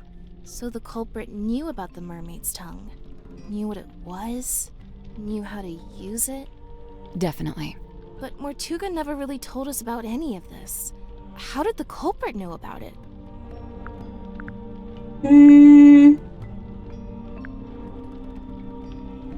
Because they were the third person on Dearest Selena. Because they were the third person on the Dearest Selena voyage. Third person. Third person? In addition to Magnus Mortuga and Felicia Stonetop, I assume. Right. It was a crew of 3, not 2. And what evidence have you collected to support this? Evidence? Let's see. Mortuga's film reel. Mortuga's film reel.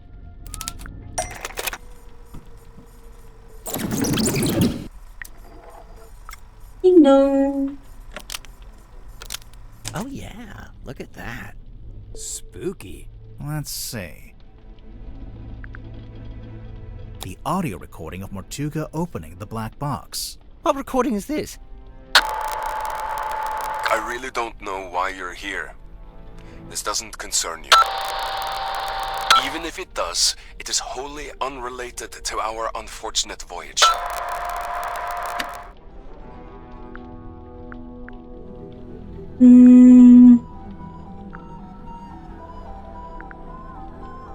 To the third person of the voyage. Mortuga is talking to the third person from the voyage.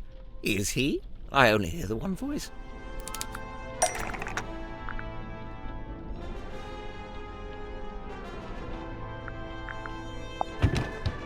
Nope.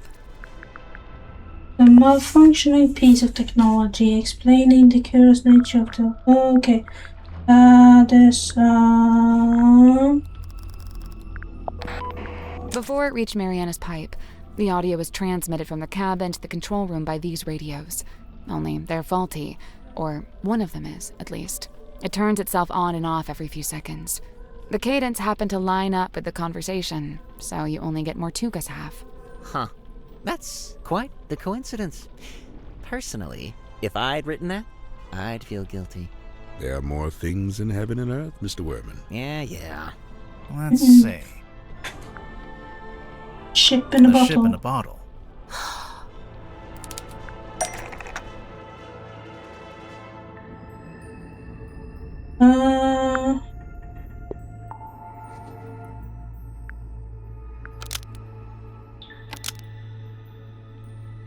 The ship in a bottle rattles because the model of someone else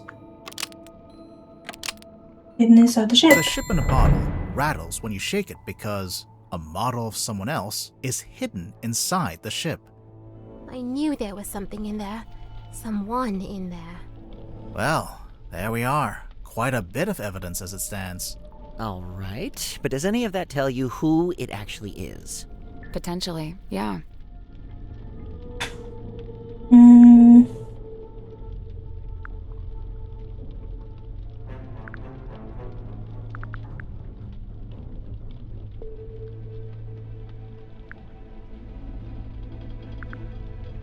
The door opening in the background of the film. I don't know. Yeah, I think maybe that was wrong. But does Potentially, yeah.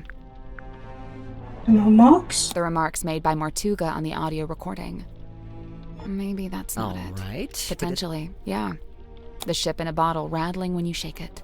Wait, the model person inside the ship? There's I can think of a way. Let's do it with logic and reasoning, shall we? First, we'll compare the ship in a bottle with Mortuga's other wooden model. The model town? The model town? What about it? The people who aren't in the town. The people who aren't in the town. What do you mean?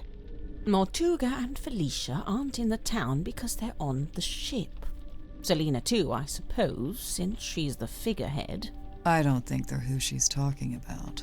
It's important to remember that the model town is specific to Mortuga's life. When adding the model figures, he only included people he had dealings with. And he only detailed the buildings he was familiar with. The rest are just generic blocks. With this in mind, there's someone else who should be here, but isn't.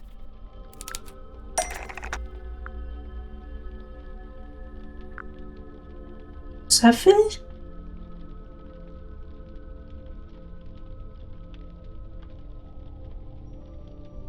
Well, that's not right.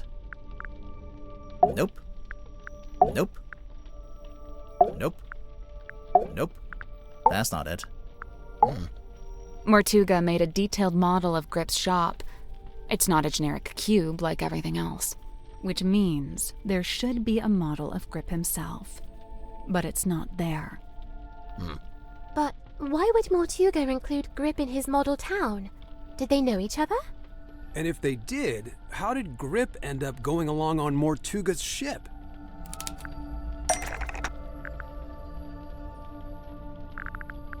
The ocean map.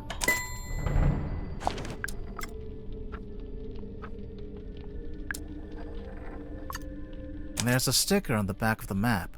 It's a service record from Grip's shop. Mortuga hired Grip to interpret the ocean map, which he did. But Grip didn't ask for payment in money. Instead, he asked to come on the voyage. This isn't proof. Not really. Well, there is one thing we could... Do it. If you don't, I will.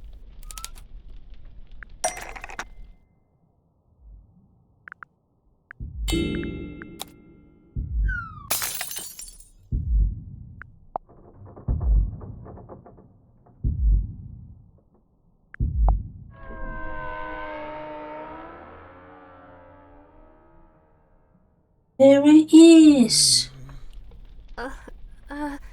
Mr. Grip being on that ship isn't actually evidence that he murdered Mortuga. What about the murder weapon? What happened to it? Right. Nor is this evidence that he used the mermaid's tongue. Wouldn't he have needed that special key?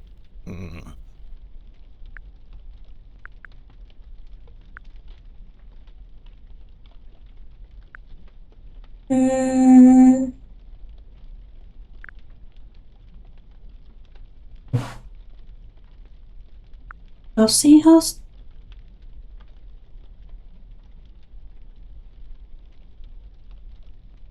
That's the key.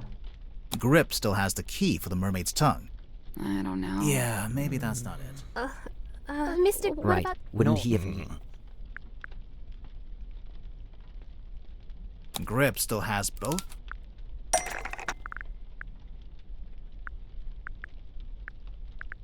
In the basket?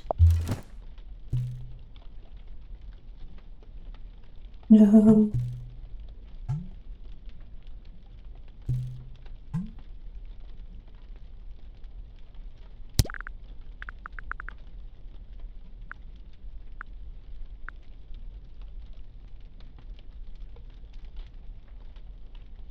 Well, that's not right.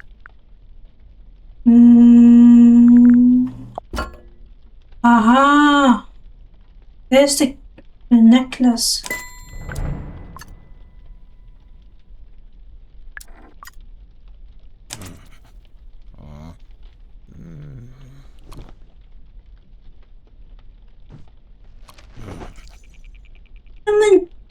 I guess this is it.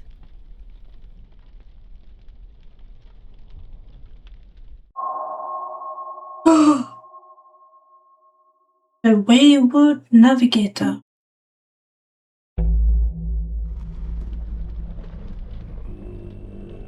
It looks so ominous now. Plot the unplottable, chart the unchartable, measure the unmeasurable. A hollow promise, such feats belong not to mortal hands. But after years of fraudulently offering this to others, I began, in earnest, to yearn for it myself. A quiet desire to journey into the unknown, to quantify it. A lifelong coward, I could never convince myself to act on it. I tell myself as an excuse that I never had any kind of opportunity to act on it. Until one day, I did.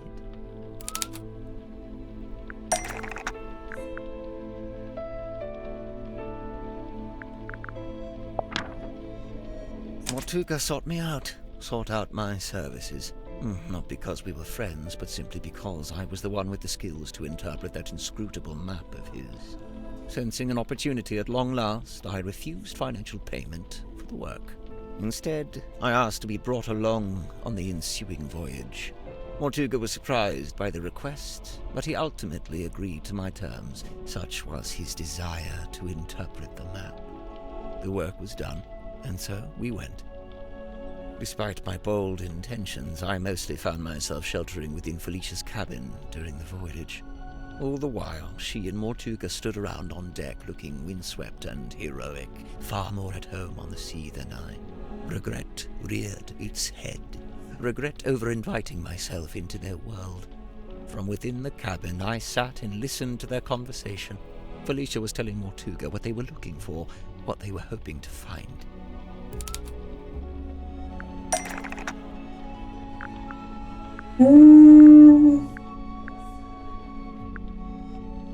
He was looking to find...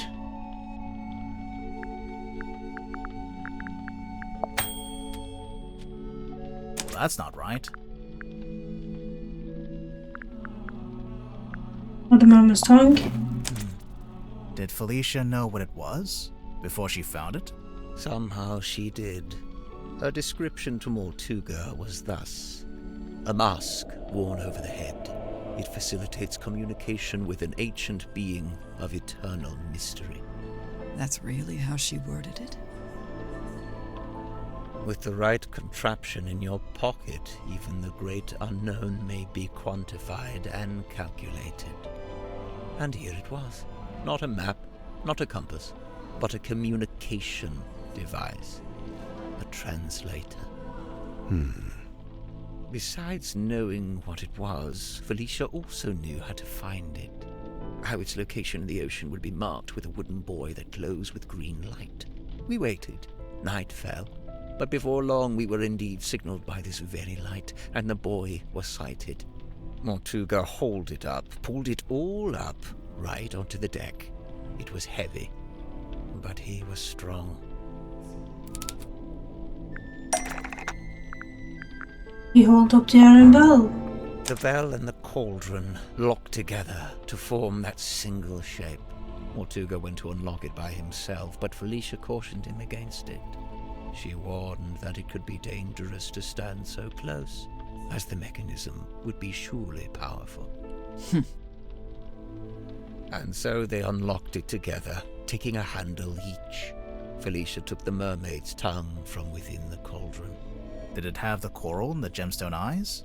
Yes, they were attached. And what about the necklace? Felicia had it around her neck. She'd come prepared, clearly. Did she use it? Yes, I watched her do it. She used the necklace key to wind up the mermaid's tongue and placed it over her head. Felicia spoke through the mask. Her voice was changed. The mermaid was summoned.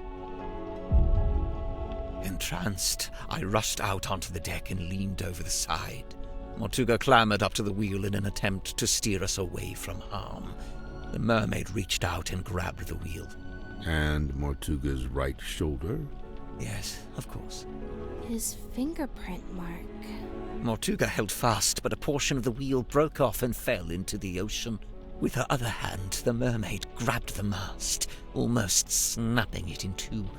The ship buckled and I was thrown off the side into the ocean. I was underwater, but I was held in place by a hand, her hand. She was speaking to me, but it was a language I could not understand. I wanted so much to understand. Sensing the disconnect, she let go. A moment passed, a lifetime. I became vaguely aware that I was about to drown, but I didn't want to leave. At this moment, the broken piece from the ship's wheel floated up in front of me. By its intervention, I was reminded of my earthly existence, my life beyond this singular moment. I was overwhelmed with a cowardly desire to return to the surface, to see the sun, to live, to breathe. I grabbed onto the broken wheel and let it carry me up to the surface. The mermaid was nowhere to be seen. Neither was the dearest Selina. Wait, the wood from the broken wheel. It eventually became Cornelius Kane. It eventually became Cornelius Kane. Correct. It has been my earthly tether, the feel of the wood in my hand, a tangible reminder of that desire I once felt to live and to breathe. But what happened? Weren't you stranded in the ocean? Somehow the currents carried me back to the Silkworm Coast. I took the broken wheel piece back home and fell into a deep sleep.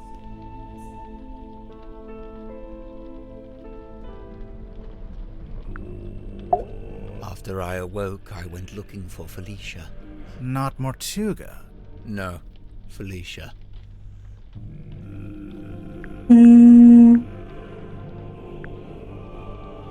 Felicia had been the one wearing the mermaid's tongue. Felicia had been the one wearing the mermaid's tongue. Correct. Given what I knew of its function, I surmise she may have understood what the mermaid had said to me. I went to the Stone Top Inn, but Felicia was not there. I searched through the empty building until I came to Mortuga's room. I was encouraged to see that he had at least retained the wooden boy and the iron bell. Mortuga was in his bed, asleep. He looked ill, weak. I woke him up. I asked him about the mermaid's tongue. What had happened to it? Where was it? At first, Mortuga said nothing. He merely looked at me. He told me that he and Felicia had locked it away in the cauldron and thrown it back into the ocean. He said they'd kept the wooden boy so that nobody else would ever be able to find it, and they'd kept the iron bell so that even if someone was to come across the cauldron, they wouldn't be able to unlock it. I was horrified to learn this. My only chance of summoning and communicating with the mermaid lost beneath the waves. Or so I thought. Did you ask about the necklace key? Mortuga hadn't mentioned it, and I did not ask about it. At that time, I simply assumed it had been left in the mouth of the mermaid's tongue and thus would be in the cauldron. Okay, I'm very invested in this, so I'll be paying a bit more overtime, even though it's workday. I demanded that we take the dearest Selina back out on a second voyage to recover the sunken cauldron. Mortuga said it was impossible.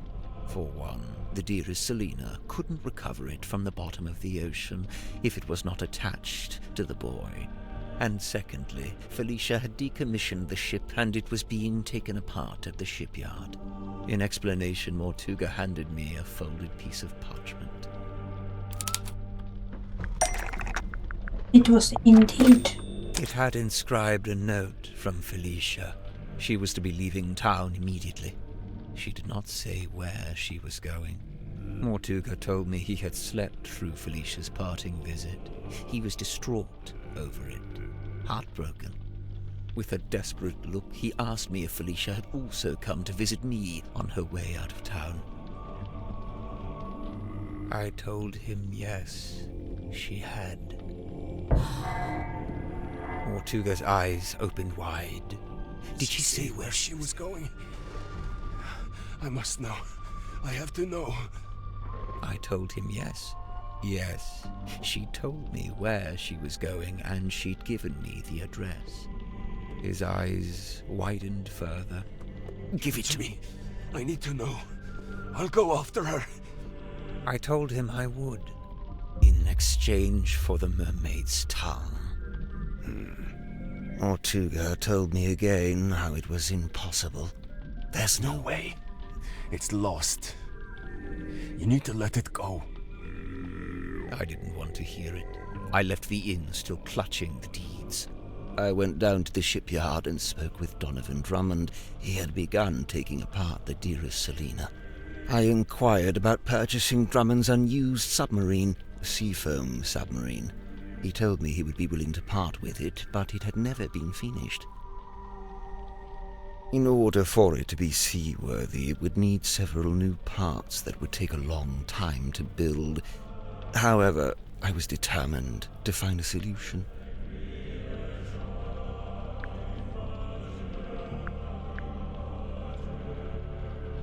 You offered to buy both the Seafoam submarine and Dearest Selina. You offered to buy both the Seafoam submarine and the Dearest Selina. Correct. I suggested we could use parts from the sailing ship to finish the submarine. Drummond merely asked how I was going to pay for 2 vessels. I showed him the deeds to the Stone Top Inn. He accepted it as payment. Is the inn really worth as much as 2 vessels? Perhaps not. But in truth, I think Drummond was glad to have an excuse to part with them. Besides, I knew all too well the allure of a worthy challenge, a chance to put one's skills to their fullest. Indeed, the task of combining the 2 incomplete vessels into a single seaworthy one was highly intriguing to him, and so it was done. But if you commissioned it, why was it called the Mortuga submarine? Who painted that on the foredeck? Drummond did. He didn't want it to say Seafoam any longer. Too many painful memories. But why Mortuga and not Grip?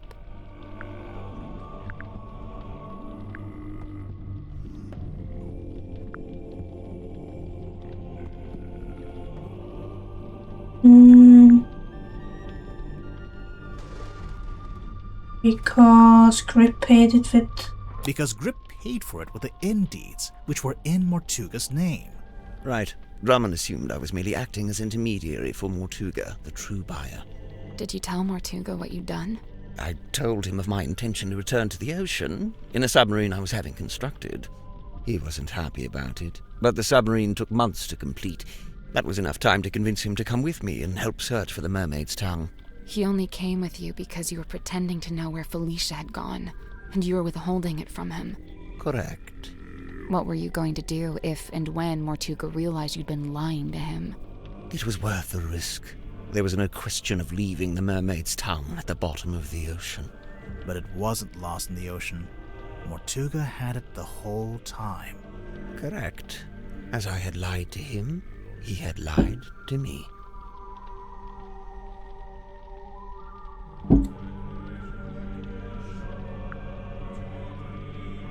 Okay. This is a lot of information.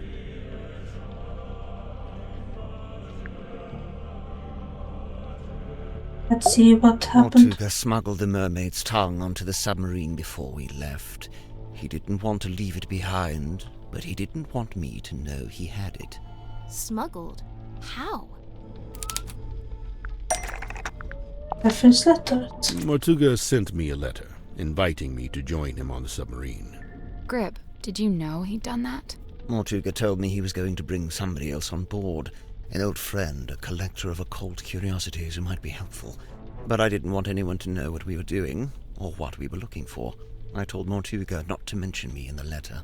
I followed Mortuga's instructions precisely. I arrived in Silkworm and went into the Stone Top Inn, where I found the locked cauldron. I placed it among my possessions and ventured onto the submarine waiting in the harbor.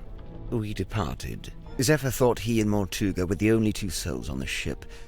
I stayed hidden for a week, before staging a balloon crash and pretending that Mortuga had rescued me from the ocean. That way I was free to move around the submarine in view of Zephyr, but he could dismiss me as a hapless traveler picked up along the way. So, to begin with, it was just you 3. But it didn't stay like that for long. It didn't.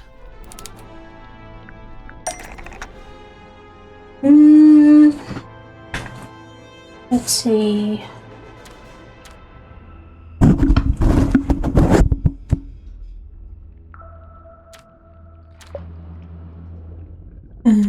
Can we...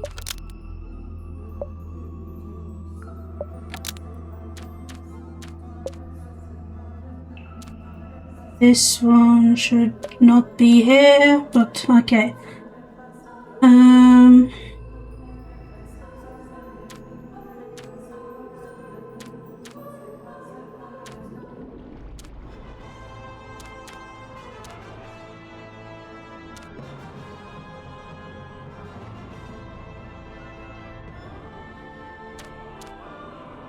came across Mateo, stole the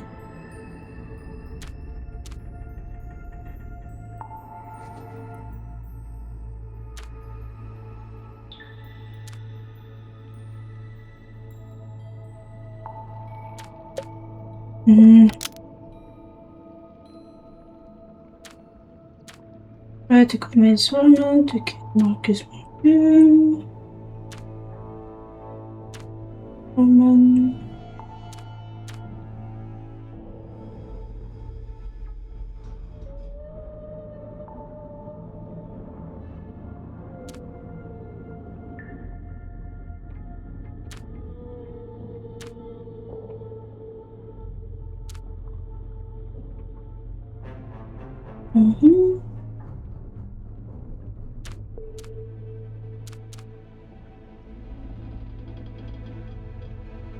So this is correct. So that Mortuga, because he owed her money, Mortuga wrote a contract for the sign so he could become captain.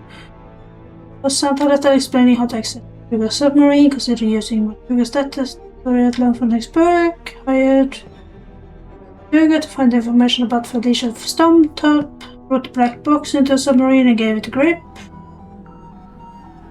Looked around Vernon just for fun, tried to convince Vernon to kill Marcus Muldoon. He stole the Mermaid's tongue from Enoch.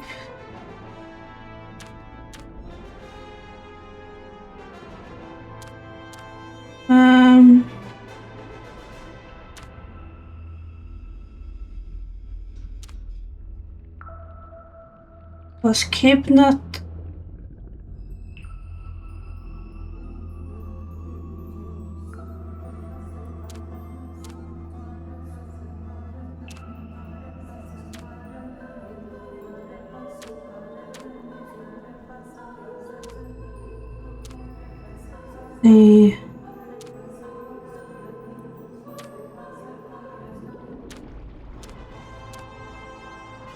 Oh, she was kidnapped to keep.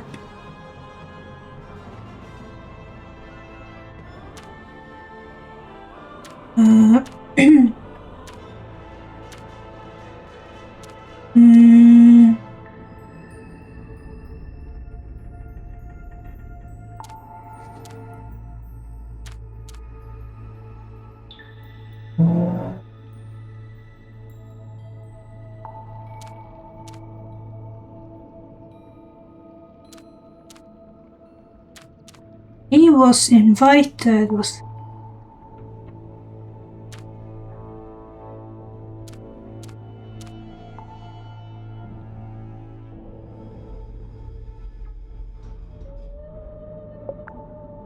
Nope. I guess that's wrong.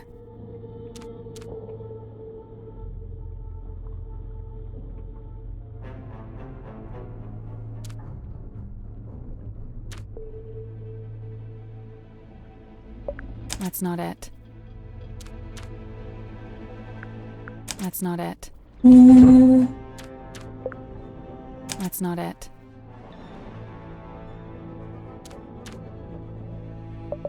That's not it.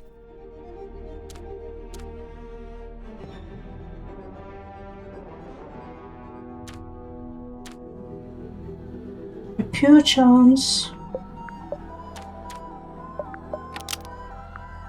That's not it.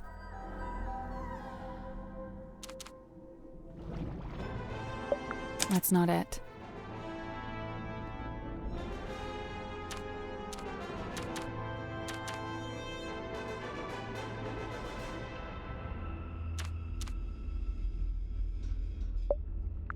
That's not it.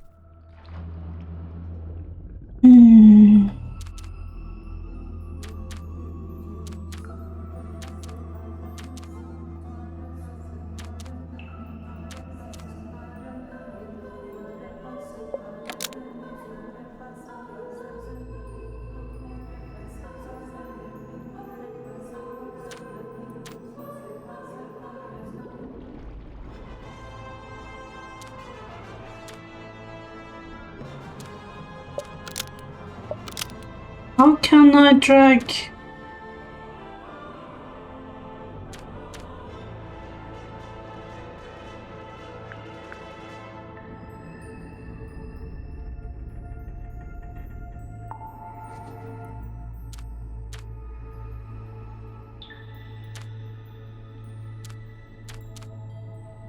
That's not it.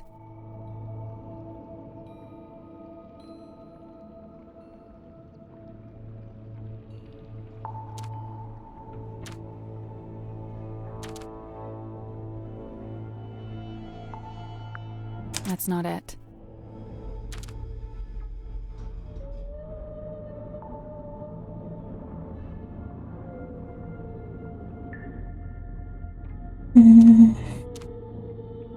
That's not it.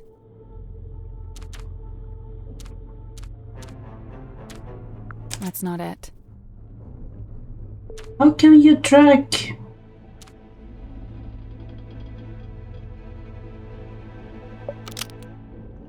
Let's see, is it possible to drag the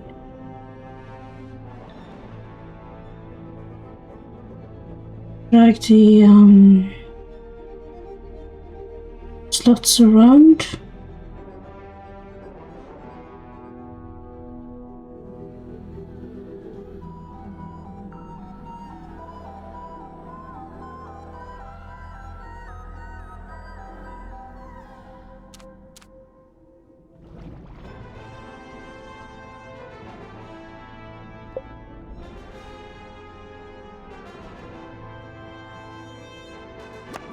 Ah, you can flip them. Okay.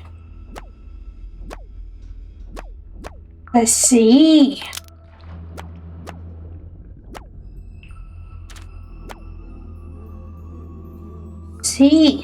I see. Well, that's about the long and short of it. No. What? You can't leave it like that. You've left them with misconceptions. You should tell them what you know. All of it. What do you mean? Misconceptions? Maybe one or two, yeah.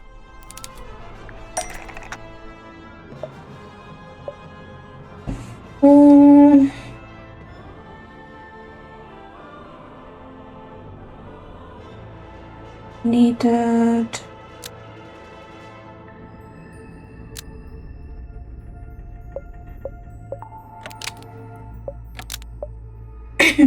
Was saved by drowning Matuga. Offered to take over Matuga, so we take over from Matuga to free him from his burden. Confirm the tadpole? He always did think he would make the best captain. And he did want to leave. But he couldn't. Not without the information he so desired. Not just that. Since it turned out he had the Mermaid's tongue on board the entire time, I don't think he wanted to leave me on the submarine with it. He didn't want me anywhere near it. He was trying to protect you. I'm aware. Okay, sought the submarine to reclaim him. Peter became captain because the command contract. It had another page that we discovered inside a message in a bottle. While it's true that Martuga did decide to create a command contract, Winter showed him indeed the contract was never intended for. So, who was it for? Me. Once Mortuga found out the Indeeds had been used to pay for the submarine, he realized for the first time that he was its legal owner. He really hadn't known that before? No, he'd always assumed I paid for it with my own money. Armed with the new information, Mortuga attempted to use it to control me. Thus, the command contract. What exactly was he hoping to achieve? To strong-arm me into telling him where Felicia had gone, and to cease my search for the Mermaid's tongue. But it didn't work. Of course not. Wasn't Mortuga supposed to be paperwork averse? I'm surprised to learn he would try to control someone with a contract. Where would he even get an idea like that? That's my bad. I ended up telling him all about contracts, what they are, how they work. I guess Mortuga thought if I could be controlled by a contract, maybe someone else could be too. Okay. Roman was lured into submarine by the handwritten letter. It actually was from whom it claimed to be from.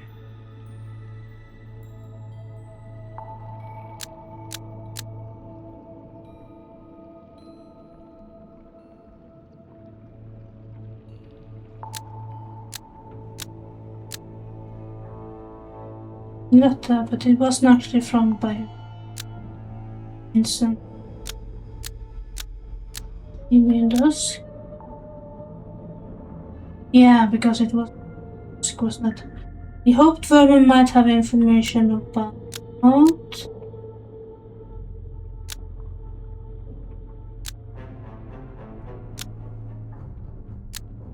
Elena's daughter, because Vermin's father has been acquainted with her. I don't think that's... Alicia? I don't think that's... I don't think that's...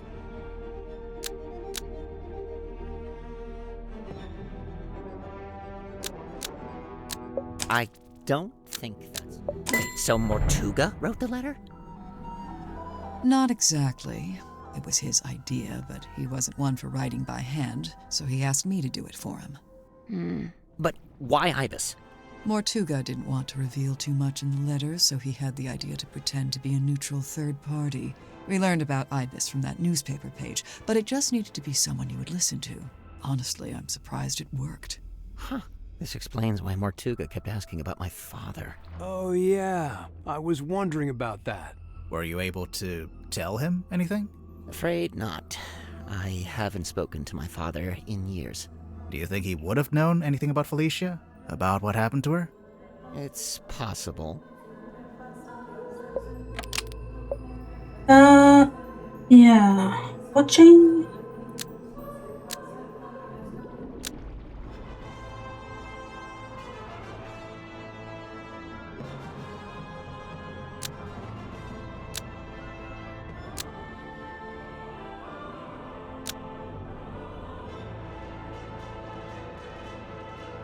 The lady have to look. I don't think that's right. See? I told you. You didn't make him sad. He just learned about the death of his beloved friend. What I did, it was... You didn't know. Symmetry, let it go. Your anguish. That goes for all of you. Mortuga's actions, his decisions, all motivated by that same singular desire. It was all in effort to locate Felicia Stonetop. Her. Likewise, it transpires that Godric's actions were also motivated by a singular desire. To commune with the mermaid. Her.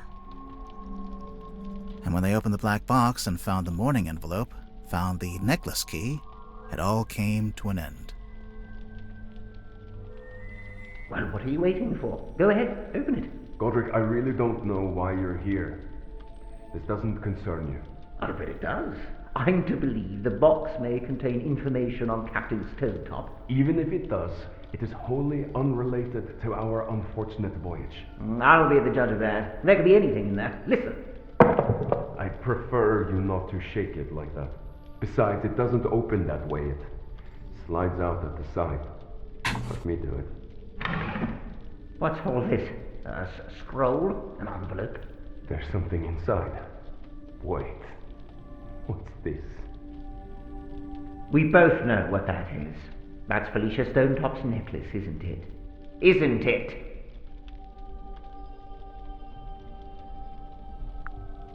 The murder of Magnus Mortuga. So they both know that Felicia has died. Our discovery of the necklace precipitated two important conclusions. One, we now possess the key necessary to operate the Mermaid's tongue. In my complacency, I had not even known it was missing, simply assuming it lay within the cauldron.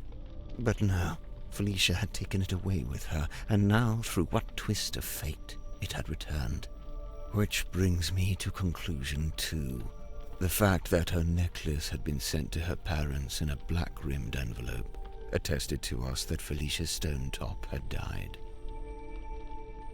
Even through his burgeoning grief, Mortuga could see in my eyes how I wished to make use of the key. Fearing what ruin might follow should I act, he did what he had always done. He lied. Lied about having the Mermaid's tongue on board. He had your best interest at heart, Godric. We both know this. However, it was a lie that no longer worked on me, for I had laid eyes upon the truth. The truth? About what Mortuga had in the storeroom. In the storeroom, he had...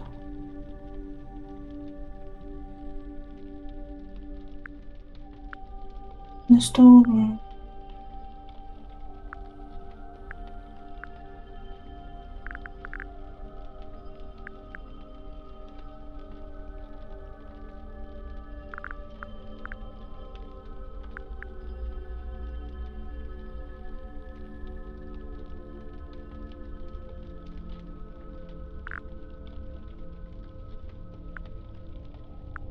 Oh, I'm getting tired. I don't know. It is he in the storeroom. I don't want to compare it to itself. Well? That's not right.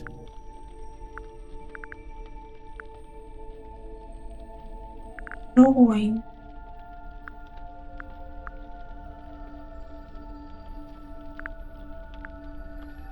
Drawing.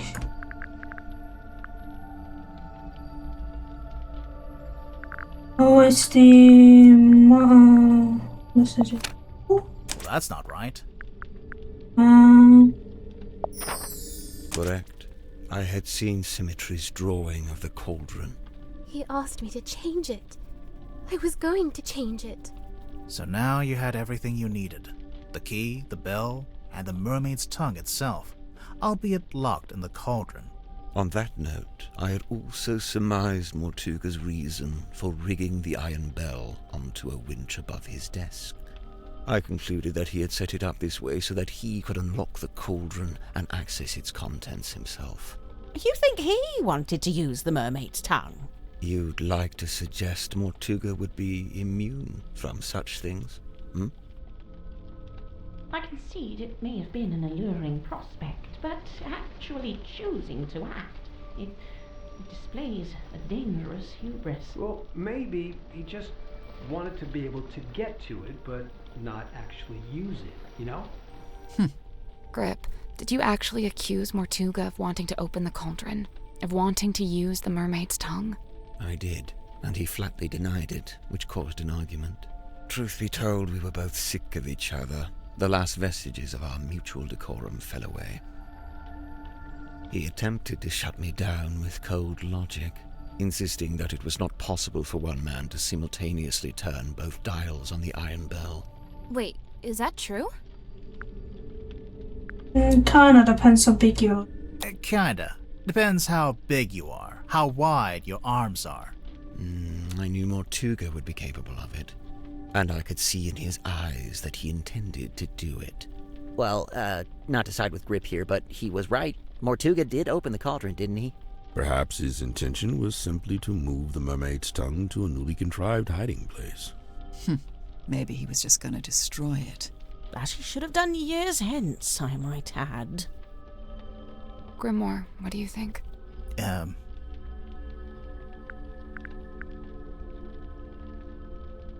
I think he wanted to destroy the I think he wanted to destroy the mermaid's tongue. Whatever the reason, I knew it was only a matter of time. And what's more, following our discussion about the mechanism of the iron bell, I understood the specific physicality of the task ahead of him. Physicality? In order to reach both dials, Mortuga would need to hold his body close against the iron bell. His head, his neck, would be right up against the mechanism. Overcome with frustration and grief, Mortuga had left the room. He had left me with the necklace key. I felt it in my hand, the metal cold and sharp. I climbed up onto the desk and wedged it into the iron bell around the back so that it would not be seen. At least, not until the mechanism activated. You're a murderer. Call me what you will. To me, it was merely insurance against continued deception and greed on Motuga's part. If he indeed decided to keep the mermaid's tongue for himself, if he decided, as he always had, to keep it from me, then it would be his last decision. The rest you know. Having first locked himself in the room, Mortuga unlocked the cauldron and was killed by the blade of the necklace key.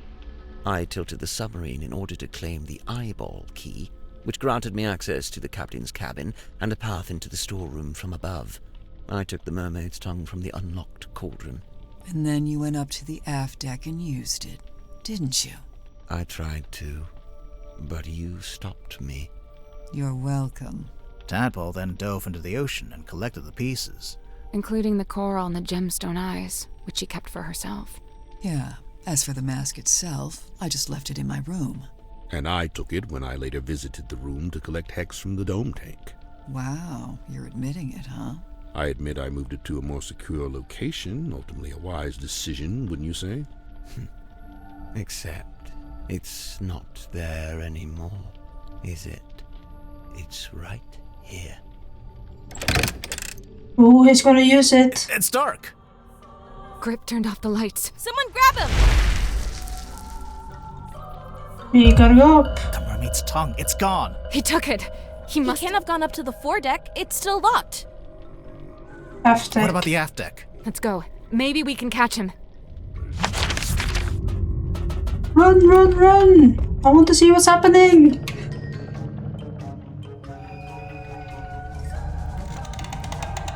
Oh, it's a fork tongue. Okay. Oh, this is creepy.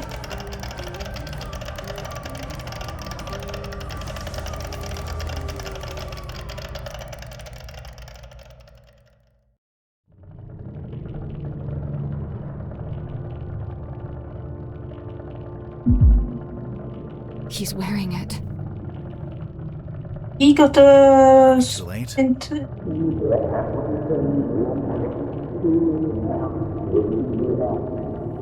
I don't... Grip? Are you...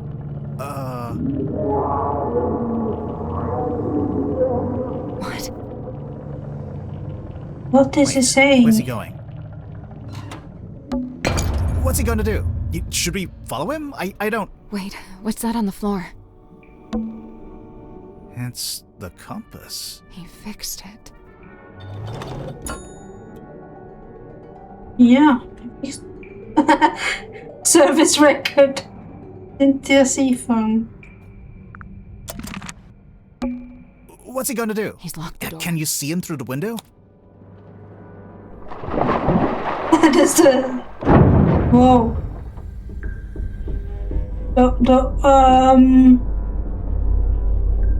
Can you breathe?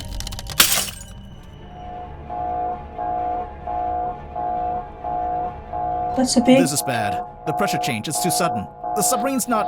Wait, what's that? You're taking control. The radios. It's fine, just stay. It must be coming from the control room. Let's go. We're being held down. We need to resurface.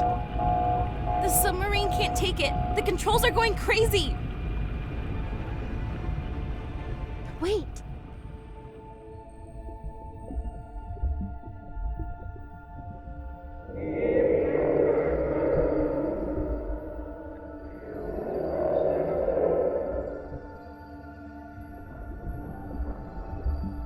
What's going on? He took her? She's gone. Right up we go.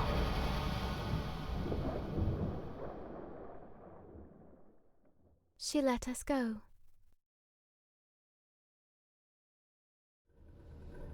Remarkable. Let's just head back to Silkworm, shall we? Get everyone off this submarine. And, Silkworm would be which way? We got moved.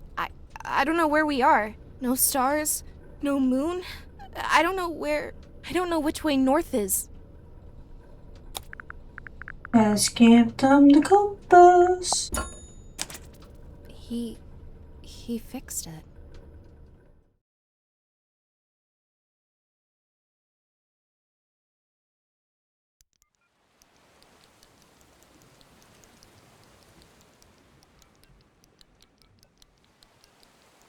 Town square. Are you okay? Yeah. You? Somehow, yeah. You okay, Cynthia? She's still processing. Of course. We all are. That, and we've just been to tell her stepfather that we're leaving Silkworm. Oh? Where are you headed? We, haven't worked that out yet. I know a place you could go. Really? Yeah, I've got a couple friends you could stay with. I'll write down the address for you. Oh, thank you. Weirdo. I don't know about you, but I thought that was all very interesting. Yeah, I would have to agree. You must be pleased. You've come away with a new story to tell around the campfire. Quite right. I'm not sure it would be wise to tell too many people. No, don't worry. I'll change all your names to protect your privacy. What are you going to change my name to? Detective Galathorn. Wow, I love it. I'm almost afraid to ask. Sybil. Yep, this conversation is over. Catching up on your text messages? 0 missed calls. Can you believe that? 0. Devastating. Not even from Vanderpeer? I'm writing him a message now, giving him the deets. A very selective version of the deets. Smart. Very smart. Easily one of the strangest days of my life. It's in the top 5, at least. What are you going to do now? So far, the only thing I've decided on is to go home and have a bath. A bath? You haven't had enough being submerged in water for one day? Okay, maybe a shower. That was the weirdest submarine I've ever been on. And the last? And the last. Is everyone okay? I guess so, huh? Fit as a fiddle. Oh, sure. Just had my human perspective permanently and irrevocably shifted, but hey, what's new? But what about Grip? Did he die or what?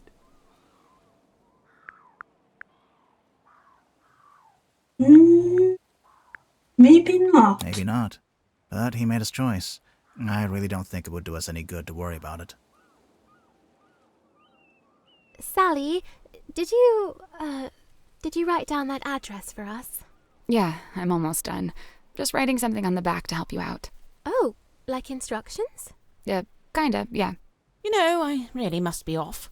Ah, come on. You've got nowhere to be. You're quite right. Nowhere is precisely where I need to be, and I'm rather in a hurry to get there. All right, that was pretty good. I'll let that slide. And, Tadpole and Zephyr stayed on the submarine? Yeah. Are they gonna rename it? Of course not. You've got to keep the Mortuga name. It's like his fingerprint on history. You say that, but by all accounts, he actually didn't like the submarine very much. That's true. It wasn't his choice to be there. He spent all his time trying to work out how to leave. Well, yes, all right. I can see that. I'd say his fingerprint is right here. It's all of you. It's Symmetry, it's Cynthia, Tadpole, Zephyr, everyone he was kind to, everyone he helped. Dude, that's real. But what about the mermaid's tongue? What about it? Well, we still don't really know anything about it. How it works, who made it. Good. What? It's good that we don't know. It's right. The mermaid's tongue is a shameless shortcut, a trap for the impatient and the dissolute. But you don't want to know what the mermaid said? Oh, I want to know. But as I stand before you now, I can't know. You understand? That's just the way it's meant to be. And that's it. Oh, that's a beautiful song. That was The Mermaid's Mask. Berman announced he wasn't going to write a sequel, Well, Dirk was subsequently released from his contract with Wittenberg. Mariana Moon, avoiding all question about where she was at, had simply disappeared over the horizon. Madame Tadpole became captain of Mortuga submarine. Dr. Zephyr stayed on board to continue research, newly inspired by what he witnessed. You sure this is the address Sally wrote down? Yeah, it must be. She wrote something on the back, too. Oh yeah, what was that? Instructions? It's a little poem. You should read it. Me? You're the poet. No, you read it. Okay. Eavesdrop what the stars are saying, earthly tethers slowly fraying, floating, helpless from the That looks so worst cute. of jealous hunger, selfish thirst. Take a moment, kneel and meet the flowers growing at your feet.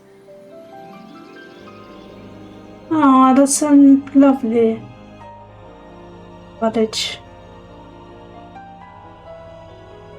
Da-da-da-da.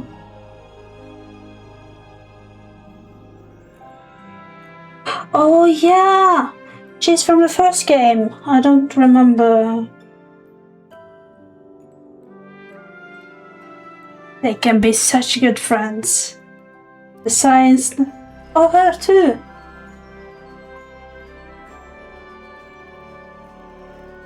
Is there any more friends?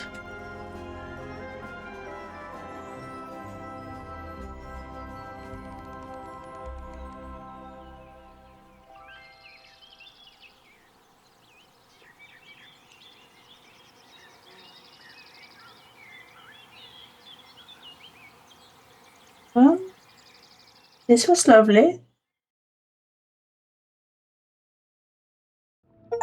That's the end. Thank you guys for watching. Have a lovely night, morning or evening, day.